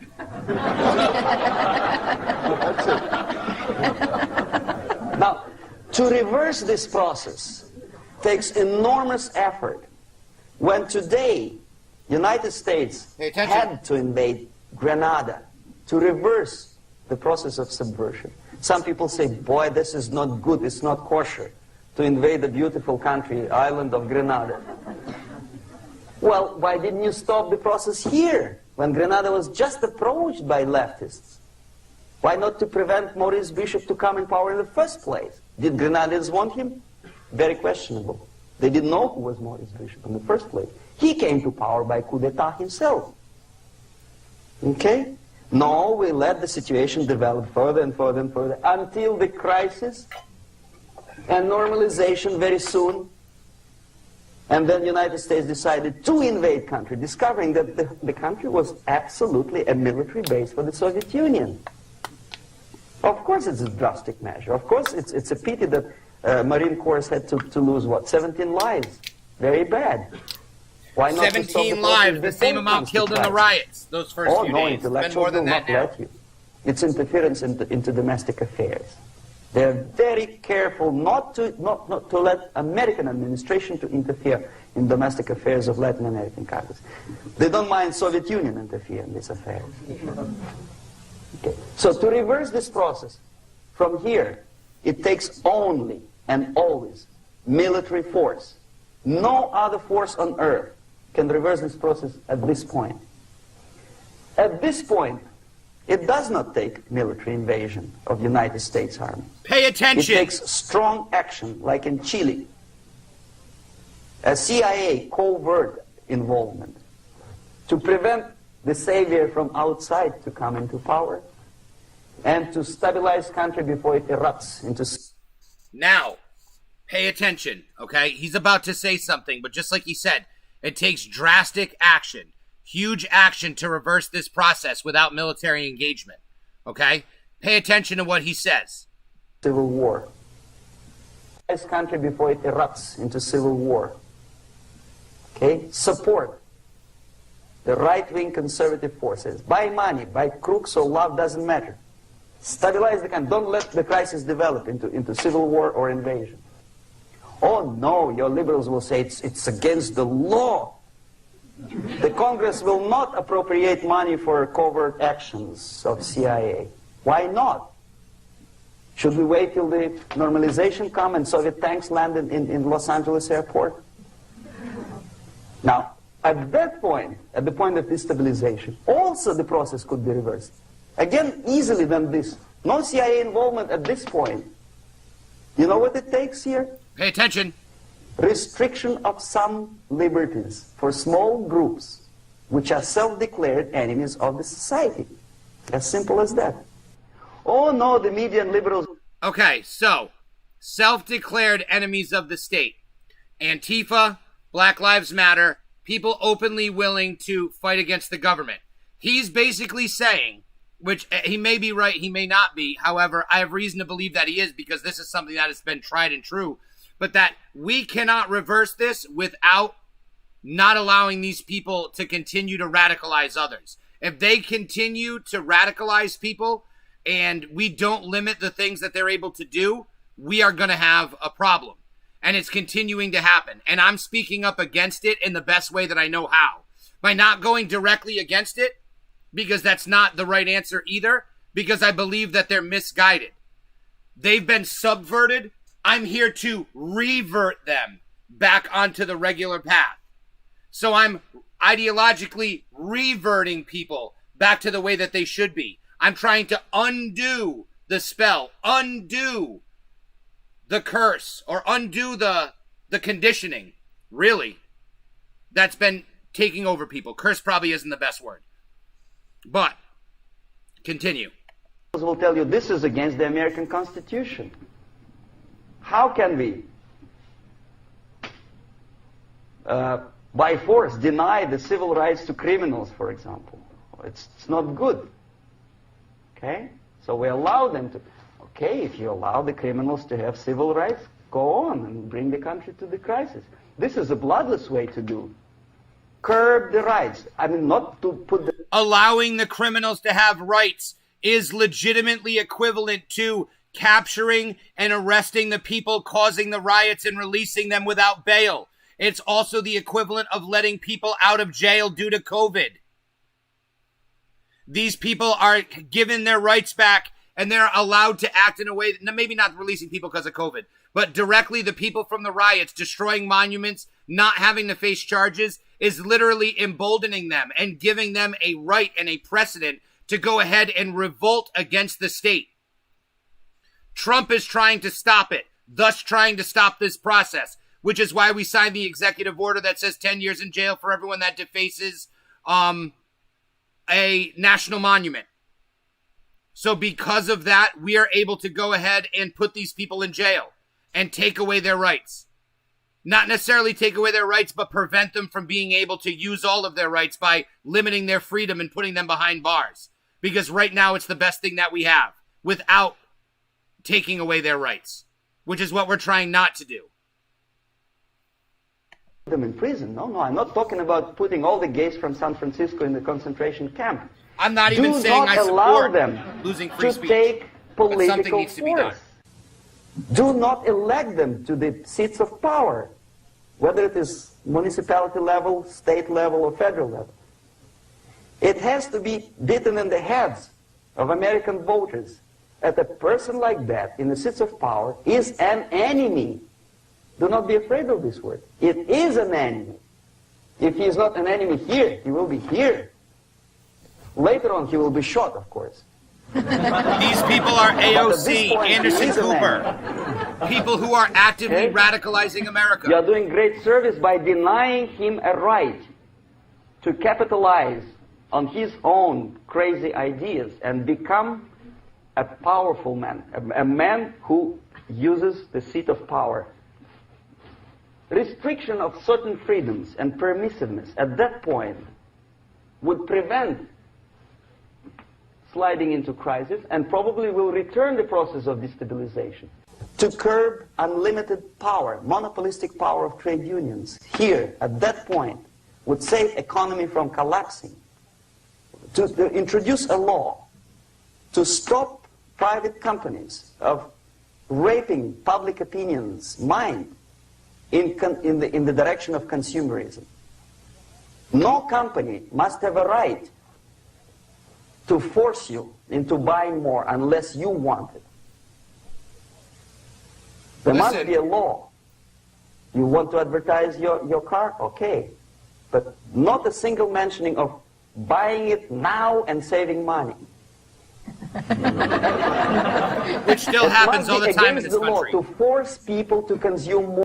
Fun fact, there are certain things that you cannot say in advertisements. Buy it now might be one of them. But you could say act now or before you miss out. Take advantage of this opportunity immediately. Don't miss out. You know, these are things that you should not be doing in advertising, but they're still legal because it's semantics. More. Self-restraint. Previously, before this process started, the self-restraint was a business of church, religion. Because our preachers, the fathers of church, would tell us, material values are good, but it's not the prime function of human being. Because you have to live with something. Obviously, the design for our life is not to consume more deodorants. There must be something greater. If such a complicated instrument as human body was created, obviously there must be some higher purpose for that. And it's very easy to avoid destabilization by denying the greedy companies one little freedom, one little liberty, forcing you into turning yourself into processors of unwanted products and goods. They turn you into machines. See?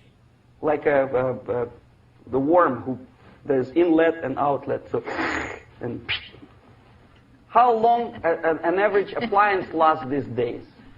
Less than a year. Why? Planned obsolescence. Where's workmanship? Well, we want you to buy more. Okay. Destabilization process could be easily overcome if, as I say, the society, by its own will or after persuasion by the leaders, will come to the idea of self-restraint.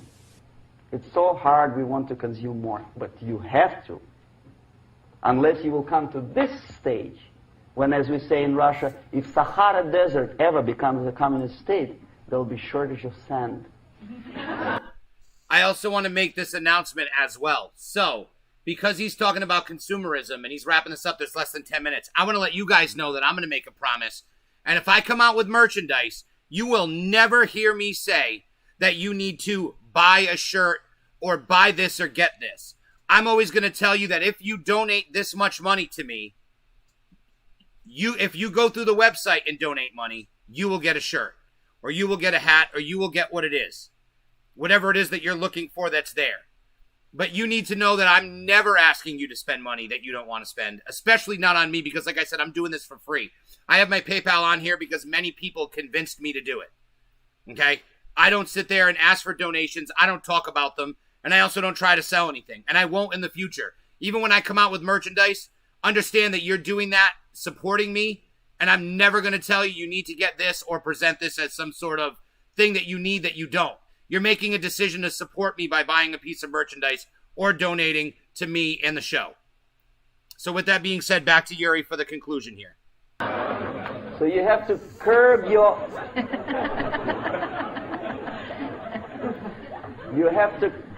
You have to curb your expectations at this point before it's too late. But no, we don't want to do it. Demoralization process. Again, it's the easiest thing to reverse. First of all, by restricting import of propaganda. The easiest thing to do. Unlimited, unrestrained import of Soviet literature, Soviet journals.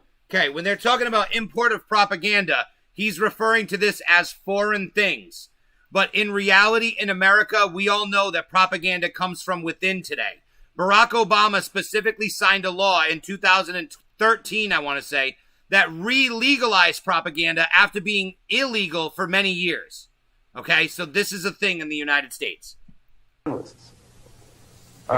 Giving Soviet propaganda and ideological agitators equal time on American TV network. Exactly, It allowing has to be stopped. the propagandists to And talk. it's easy. It has to They stop. won't be offended, mind you. As a matter of fact, they will respect America more.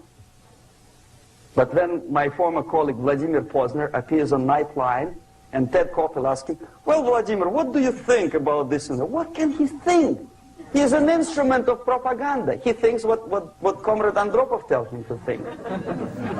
He's just a nice, articulate mouthpiece of the Soviet There is subversive no system. independent thought on And the Ted news. Koppel makes you believe that my friend Vladimir Posner thinks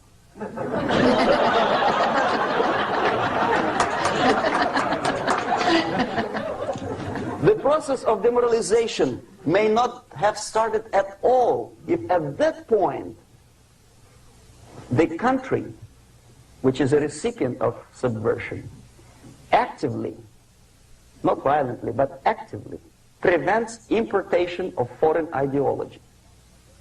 I don't want America to follow the pattern of ancient Japan. You don't have to shoot every foreigner when it approaches the sacred borders of the United States. But when he offers you a junk in the disguise of very shiny something, you have to tell him, no, we have our own junk. America's not perfect. I don't think I've ever claimed that it was. And there's certainly some things that could be better, but there's never been anything better in the history of the world, in any other country on the planet, anywhere that we exist. And we don't need to change our way of living for anyone else's way of living, because thinking like that is being subverted. We have our own junk. We have our own America, our own way to live, our own ideals, our own society, our own capitalism. We don't need to be told by radical leftists who want to import cultures and ideals from other places in the world into America. Absolutely not. You can feel free to come here, but don't try to make America into where you came from. Keep it special just like we keep your country special. You know what happens when you go to Japan? You find Japanese people doing Japanese things. You always have and you always will. Because they're proud of their culture and they embrace their culture. And just like he said, you can't go to Japan and try to change Japan. They will get rid of you quickly. Back to Yuri. If at that point the society is strong, brave, and conscientious enough to stop importation of ideas which are foreign. Are we in a new Cold War with China? The U.S. government just forced the Chinese consulate in Houston, Texas to then the whole chain of events could be prevented. Recently I've been to Philippines and I was shocked how in big cities like Manila, children listen to deafening music. A melodious nation with long traditions of good, nice ethnic music, introduced by Spanish long time ago, maybe 2 centuries, 3 centuries ago, I don't remember how long. All of a sudden listen to musical garbage, blasting their radios at full blast, at full volume. Why? In India, I spent many years watching the reactions of Indians walking out of movie theaters after seeing Hollywood production. They couldn't figure out why Americans are so wasteful. They smash their cars, their shiny cars every 5 minutes. How come they shoot each other for $500,000? Is it true that they're so My motherfucking man, let's go, baby. I mean, obsessed Glad with to see sex. you, Josh. Can you imagine showing a movie where each 5 minutes there's a copulation on the screen to a country like India with long tradition of respect to these private matters, or to Pakistan? And United States expect these people to respect you? No way. Oh yes, they will see the movie. They'll pay 5 rupees to see that garbage. But they walk out and will tell their kids, don't respect Americans. Don't be like Americans. See? So, the process of demoralization could be stopped right here, both as an expert and as an import. And that takes one step, one very important thing to do. You don't have to expel all the KGB agents from Washington, D.C. The most difficult and at the same time the simplest answer to the subversion is to start it here and even before, by bringing back the society to religion, something that you cannot touch and eat and put on yourself, but something that rules society and makes it move and preserve it. A Soviet scientist, Shafarevich, who has nothing to do with religion, he is a computer scientist, did a very intensive research on the history of socialist countries. He calls socialist or communist any country with a centralized economy and the pyramidal style of power. Centralized structure. means government controlled. And he discovered, actually he didn't discover, he just brought to attention of his readers, that civilizations like Mohenjo-Daro in the river Indus area, like Egypt, like Maya, Incas, like Babylonian culture, collapsed and disappeared from the surface of Earth. The moment they lost religion, as simple as that, they disintegrated. Nobody remembers about them anymore. Well, distantly. So, the ideas are moving society and keeping mankind as a society of human beings, intelligent, moral agents of God. The facts, the truth, the exact knowledge may not. All the sophisticated technology and computers will not prevent society from disintegrating and eventually dying out. They will enhance it. Have you ever met a person But we're who using it to sacrificed protect his life, freedom, for the truth like that? This is truth. I never met a person who said, this is truth and I'm ready to shoot me. To defend the truth. Right? But millions sacrifice. Listen to what he's saying, people. People will fight to defend a truth that they don't even understand, that isn't even a real truth. They are willing to die for it. Not because they actually believe it, but because they have been subverted to believe it. Their life, freedom, comfort, everything for things like God, like Jesus Christ. It's an honor. It's true. Some martyrs in the Soviet concentration camp died. And they died in peace, unlike those who shouted, "Long live Stalin," knowing perfectly well that he may not live long. Something which is basically saying you need to stand for something or you'll fall for anything. Material, and religion is a great thing to stand moves for. society and helps it to survive. And the other way around. The moment we turn into 2 by 2 is 4 and make it a guiding principle of our life, our existence, we die. Even though this is true, and this we cannot prove. We only can feel and have faith in it. So the answer to ideological subversion, strangely enough, is very simple. You don't have to shoot people, you don't have to aim missiles and Pershings and cruise missiles at Andropov's headquarters. You simply have to have faith and prevent subversion. In other words, not to be a victim of subversion. Wake yourself up. Don't try to be a person who in judo is trying to smash your enemy and being caught by your hand. Don't strike like that. Strike with the power of your spirit and moral superiority. That's what I represent. Have the power, it's high time to develop it. And that's the only answer. That's it. Thank you.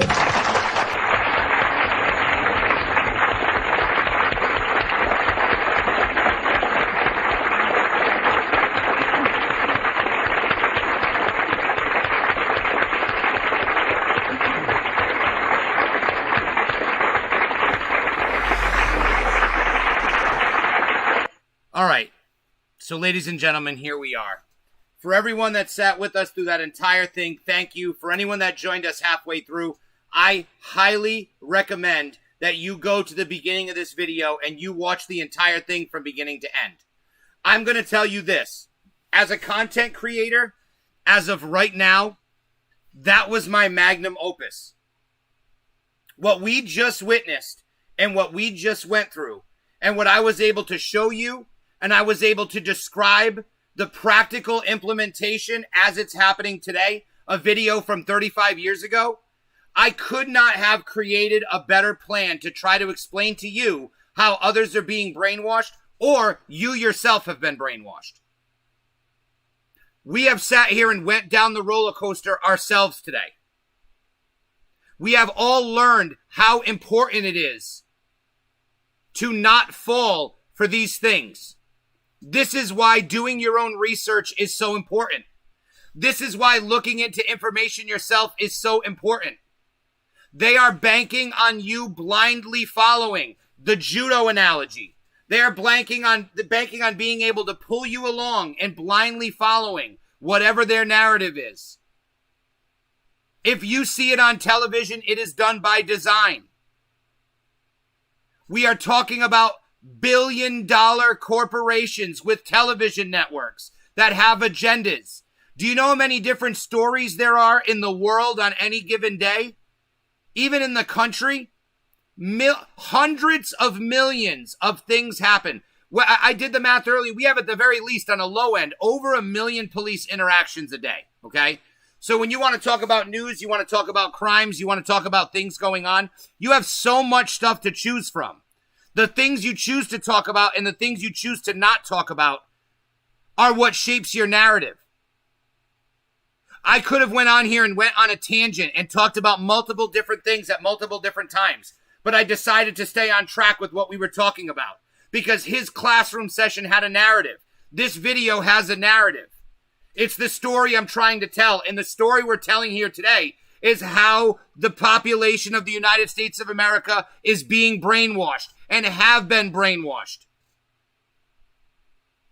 To some degree, we are all victims. We need to wake up and start thinking for ourselves.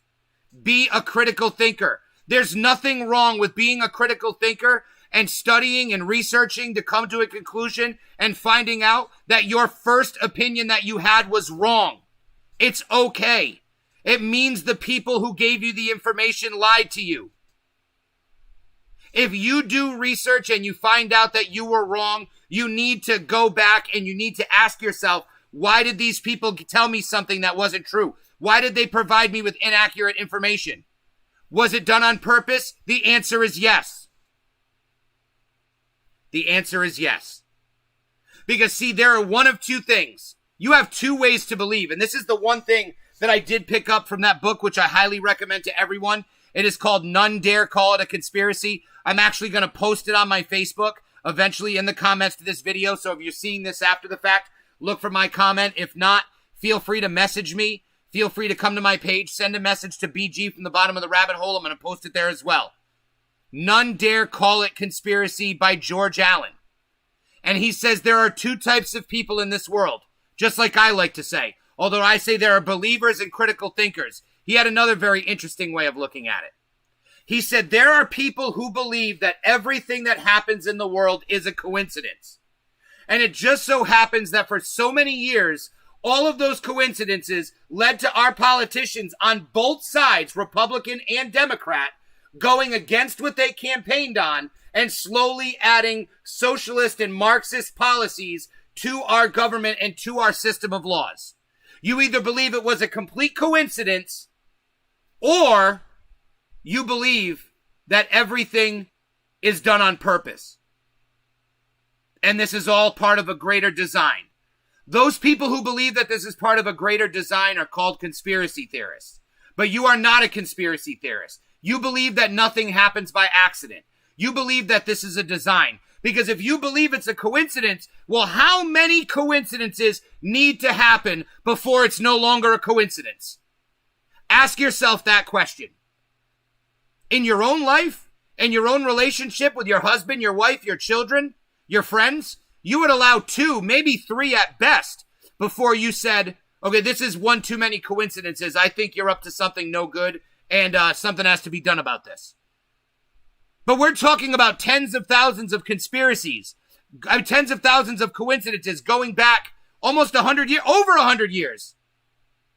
The Federal Banking Act of 1913 being extremely predatory, getting rid of gold and silver backing our money, establishing the Federal Reserve, a central bank of global trillionaires. The amount of wealth is incomprehensible. And the amount of control they have is incomprehensible. And secret organizations that do not exist by accident. Now, because we went through all this stuff here, I want to play one more video before I get off. I'm going to recommend a video. I don't know. We're either going to recommend or play the video. I haven't decided yet. But let's take a look and find out why this is all screwed up right now.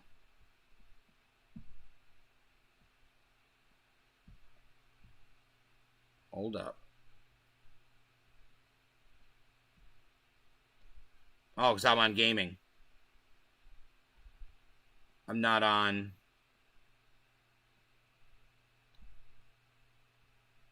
Hey, wait a minute.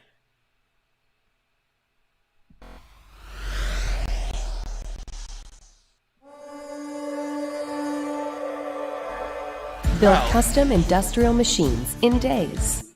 I don't remember. Here we go. Web browser. It was brought all the way to the bottom. Okay. I want to show you guys something phenomenal. Okay. Really, really, really very incredible. I'm so happy. This was actually shown to me by Steve LaFontaine, so you can thank him. Okay? It is the Corbett.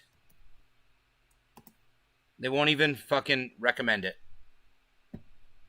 Corbett Report, okay? And he has a series, and it's called Propaganda Watch. Okay? Right here. I highly recommend that you take a look at all of these. Okay? Stop calling it contact tracing. Here we go with the They Live reference. Okay? But he's got a ton of great videos on propaganda and how they're using it in a practical way right now. All right? But I want to watch this video. I don't even want to watch this video, but I'm going to discuss it. How do I wake up my friends and family? I'm going to talk instead of watching this video because it's a 9-minute video and I can tell you the same thing that he said. So basically, and this goes back to a conversation that I had with Steve of what the hell do I do? What do we do, right? How do we wake up our friends and family? Here's the sad reality, guys. As of right now, unless what I put together today with this presentation here with myself and Yuri Bezmenov working in unison to try to explain this, unless this is the answer, there is no one book, there is no one piece of media, there is no one piece of information, there's no secret sentence that you could say that will unlock someone from the matrix that is this fake reality that they live in, okay? And my buddy Steve said, and he made a lot of sense when he said it, all you can do is plant seeds. You have to plant seeds. Now, why don't I plant seeds? Because I don't have time and I don't have the patience to plant seeds. I have too much knowledge and I have too much information and I've done too much research and I'm trying to tell people. But it's important that you understand not even to believe what I'm saying, to do your own research yourself. Go to the Corbett Report and watch the Propaganda Watch and he will tell you the same thing. We actually watched a video the last time I went live of him constantly telling you to do your own research. Don't believe me. He provides the articles that you need to read in the description of his videos. So he makes it very easy to find the sources that he's talking about. You don't even have to do the work to find it. You just have to read the information for yourself. I love this country. I love freedom. I love everyone that's watching this video live with me. Thank you guys very much. And I love everyone that's going to watch this video after the fact. It is so important to me that people do watch this video and that people share this video. This is not going to be an all-night stream. This is not going to be any much longer than 5 minutes from right now. I do want to take a second to say, go to From the Bottom of the Rabbit Hole. Make sure you like the YouTube page. Give this video on YouTube a thumbs up. It should pop up within 24 to 48 hours after this was live. Like the Facebook page, BG From the Bottom of the Rabbit Hole. Hit the bell for notifications on YouTube and Facebook. But most importantly, share this video with your friends. There's not a key to waking people up, but I'm trying. I am planting seeds right now. You're absolutely right. But I'm not planting 1 or 2 seeds. I'm one of those jerks that digs a hole and drops a handful of seeds and hopes I get at least 1 or 2 sprouts. Because I'm giving you guys everything I got every single time I go live. I'm pouring my heart out and I'm pouring my mind out. I spend way too much time looking into this and thinking about stuff and researching stuff to keep it to myself. Especially when there are so many people who are misguided. Our own friends and family that are watching this. That need a push in the right direction. That need a shove to say, wake up. You want to grab them by their shoulders and go, they're lying to you. Wake up. But unfortunately, it doesn't work. They say, get off of me. You're racist. So you have to plant seeds. You have to show them. And you have to let those seeds grow through things that are happening. You have to plant the right seeds. And that's why I started this show off with saying, I'm done being politically correct. I'm not going to discuss issues anymore as if I have to tiptoe around what I'm going to say. You're brainwashed is how I'm going to start everything. Or I'm going to tell you exactly what the truth is and I'm going to put hashtag brainwashed. Because I'm past it now. I'm past it. I'm telling people they're brainwashed, and when you say, what do you mean I'm brainwashed? Bullshit. I'm going to share this video. And if you're watching this video because I told you you were brainwashed, I didn't mean it disrespectfully. We've all been there. You need to be a critical thinker, and you need to do the research for yourself. Do the research. Do not blindly believe anyone, including me. Do not blindly believe me. Challenge me. Challenge me and we'll do the research here. If you don't like something I'm saying, you don't think I'm telling you the truth, do the research yourself. And if you don't know how, if you're not able to find anything, provide a link on one of these live videos and I will do the research live. Send me the link privately and I will make a video doing the research. I've been asking for this since day one.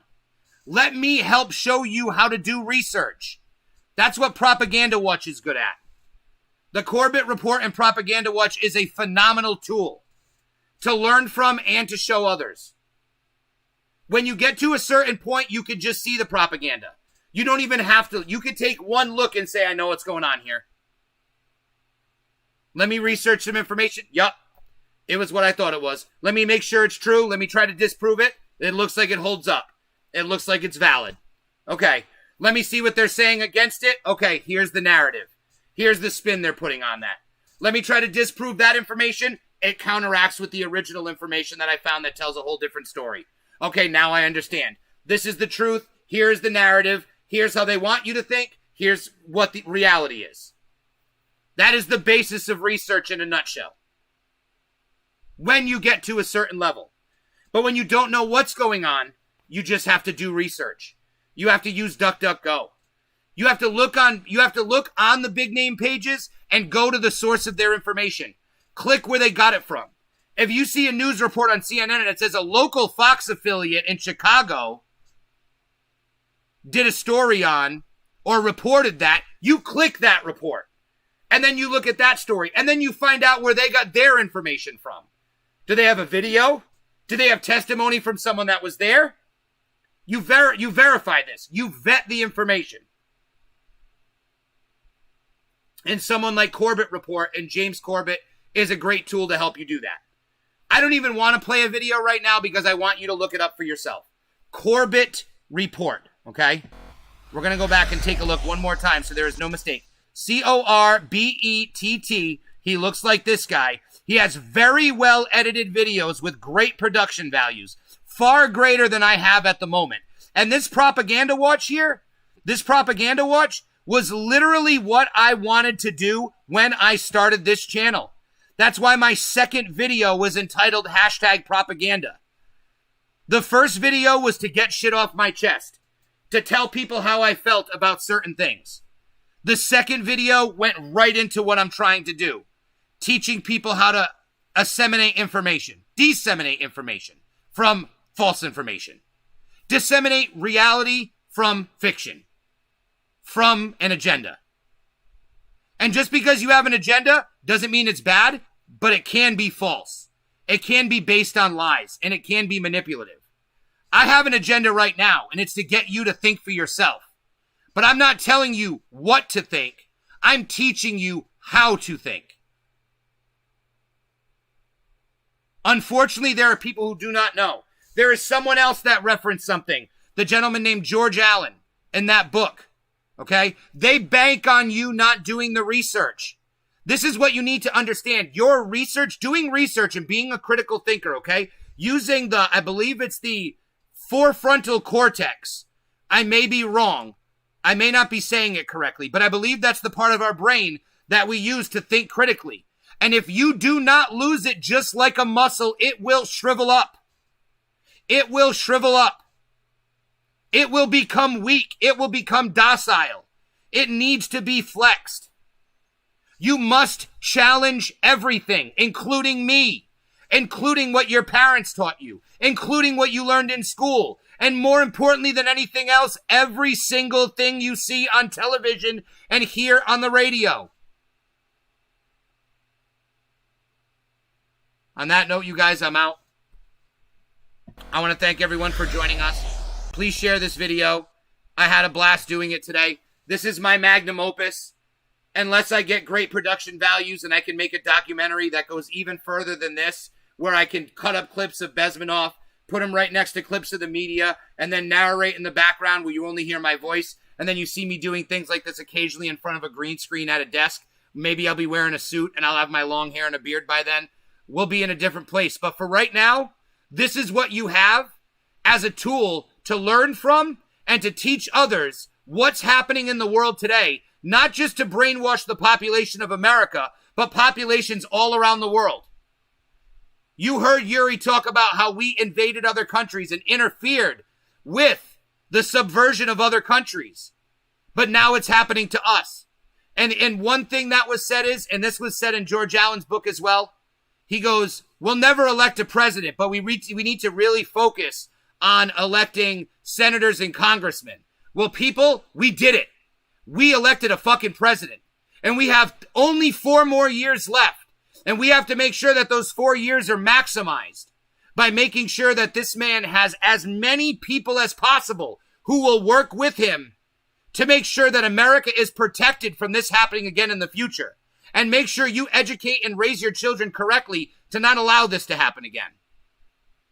So with that being said, if you joined us late, take a look at the beginning of the video, share the stream, share it with someone you care about, and share it, brother, because what are you gonna do, man, when the truth and the information about ideological subversion and the New World Order cannot rumble all over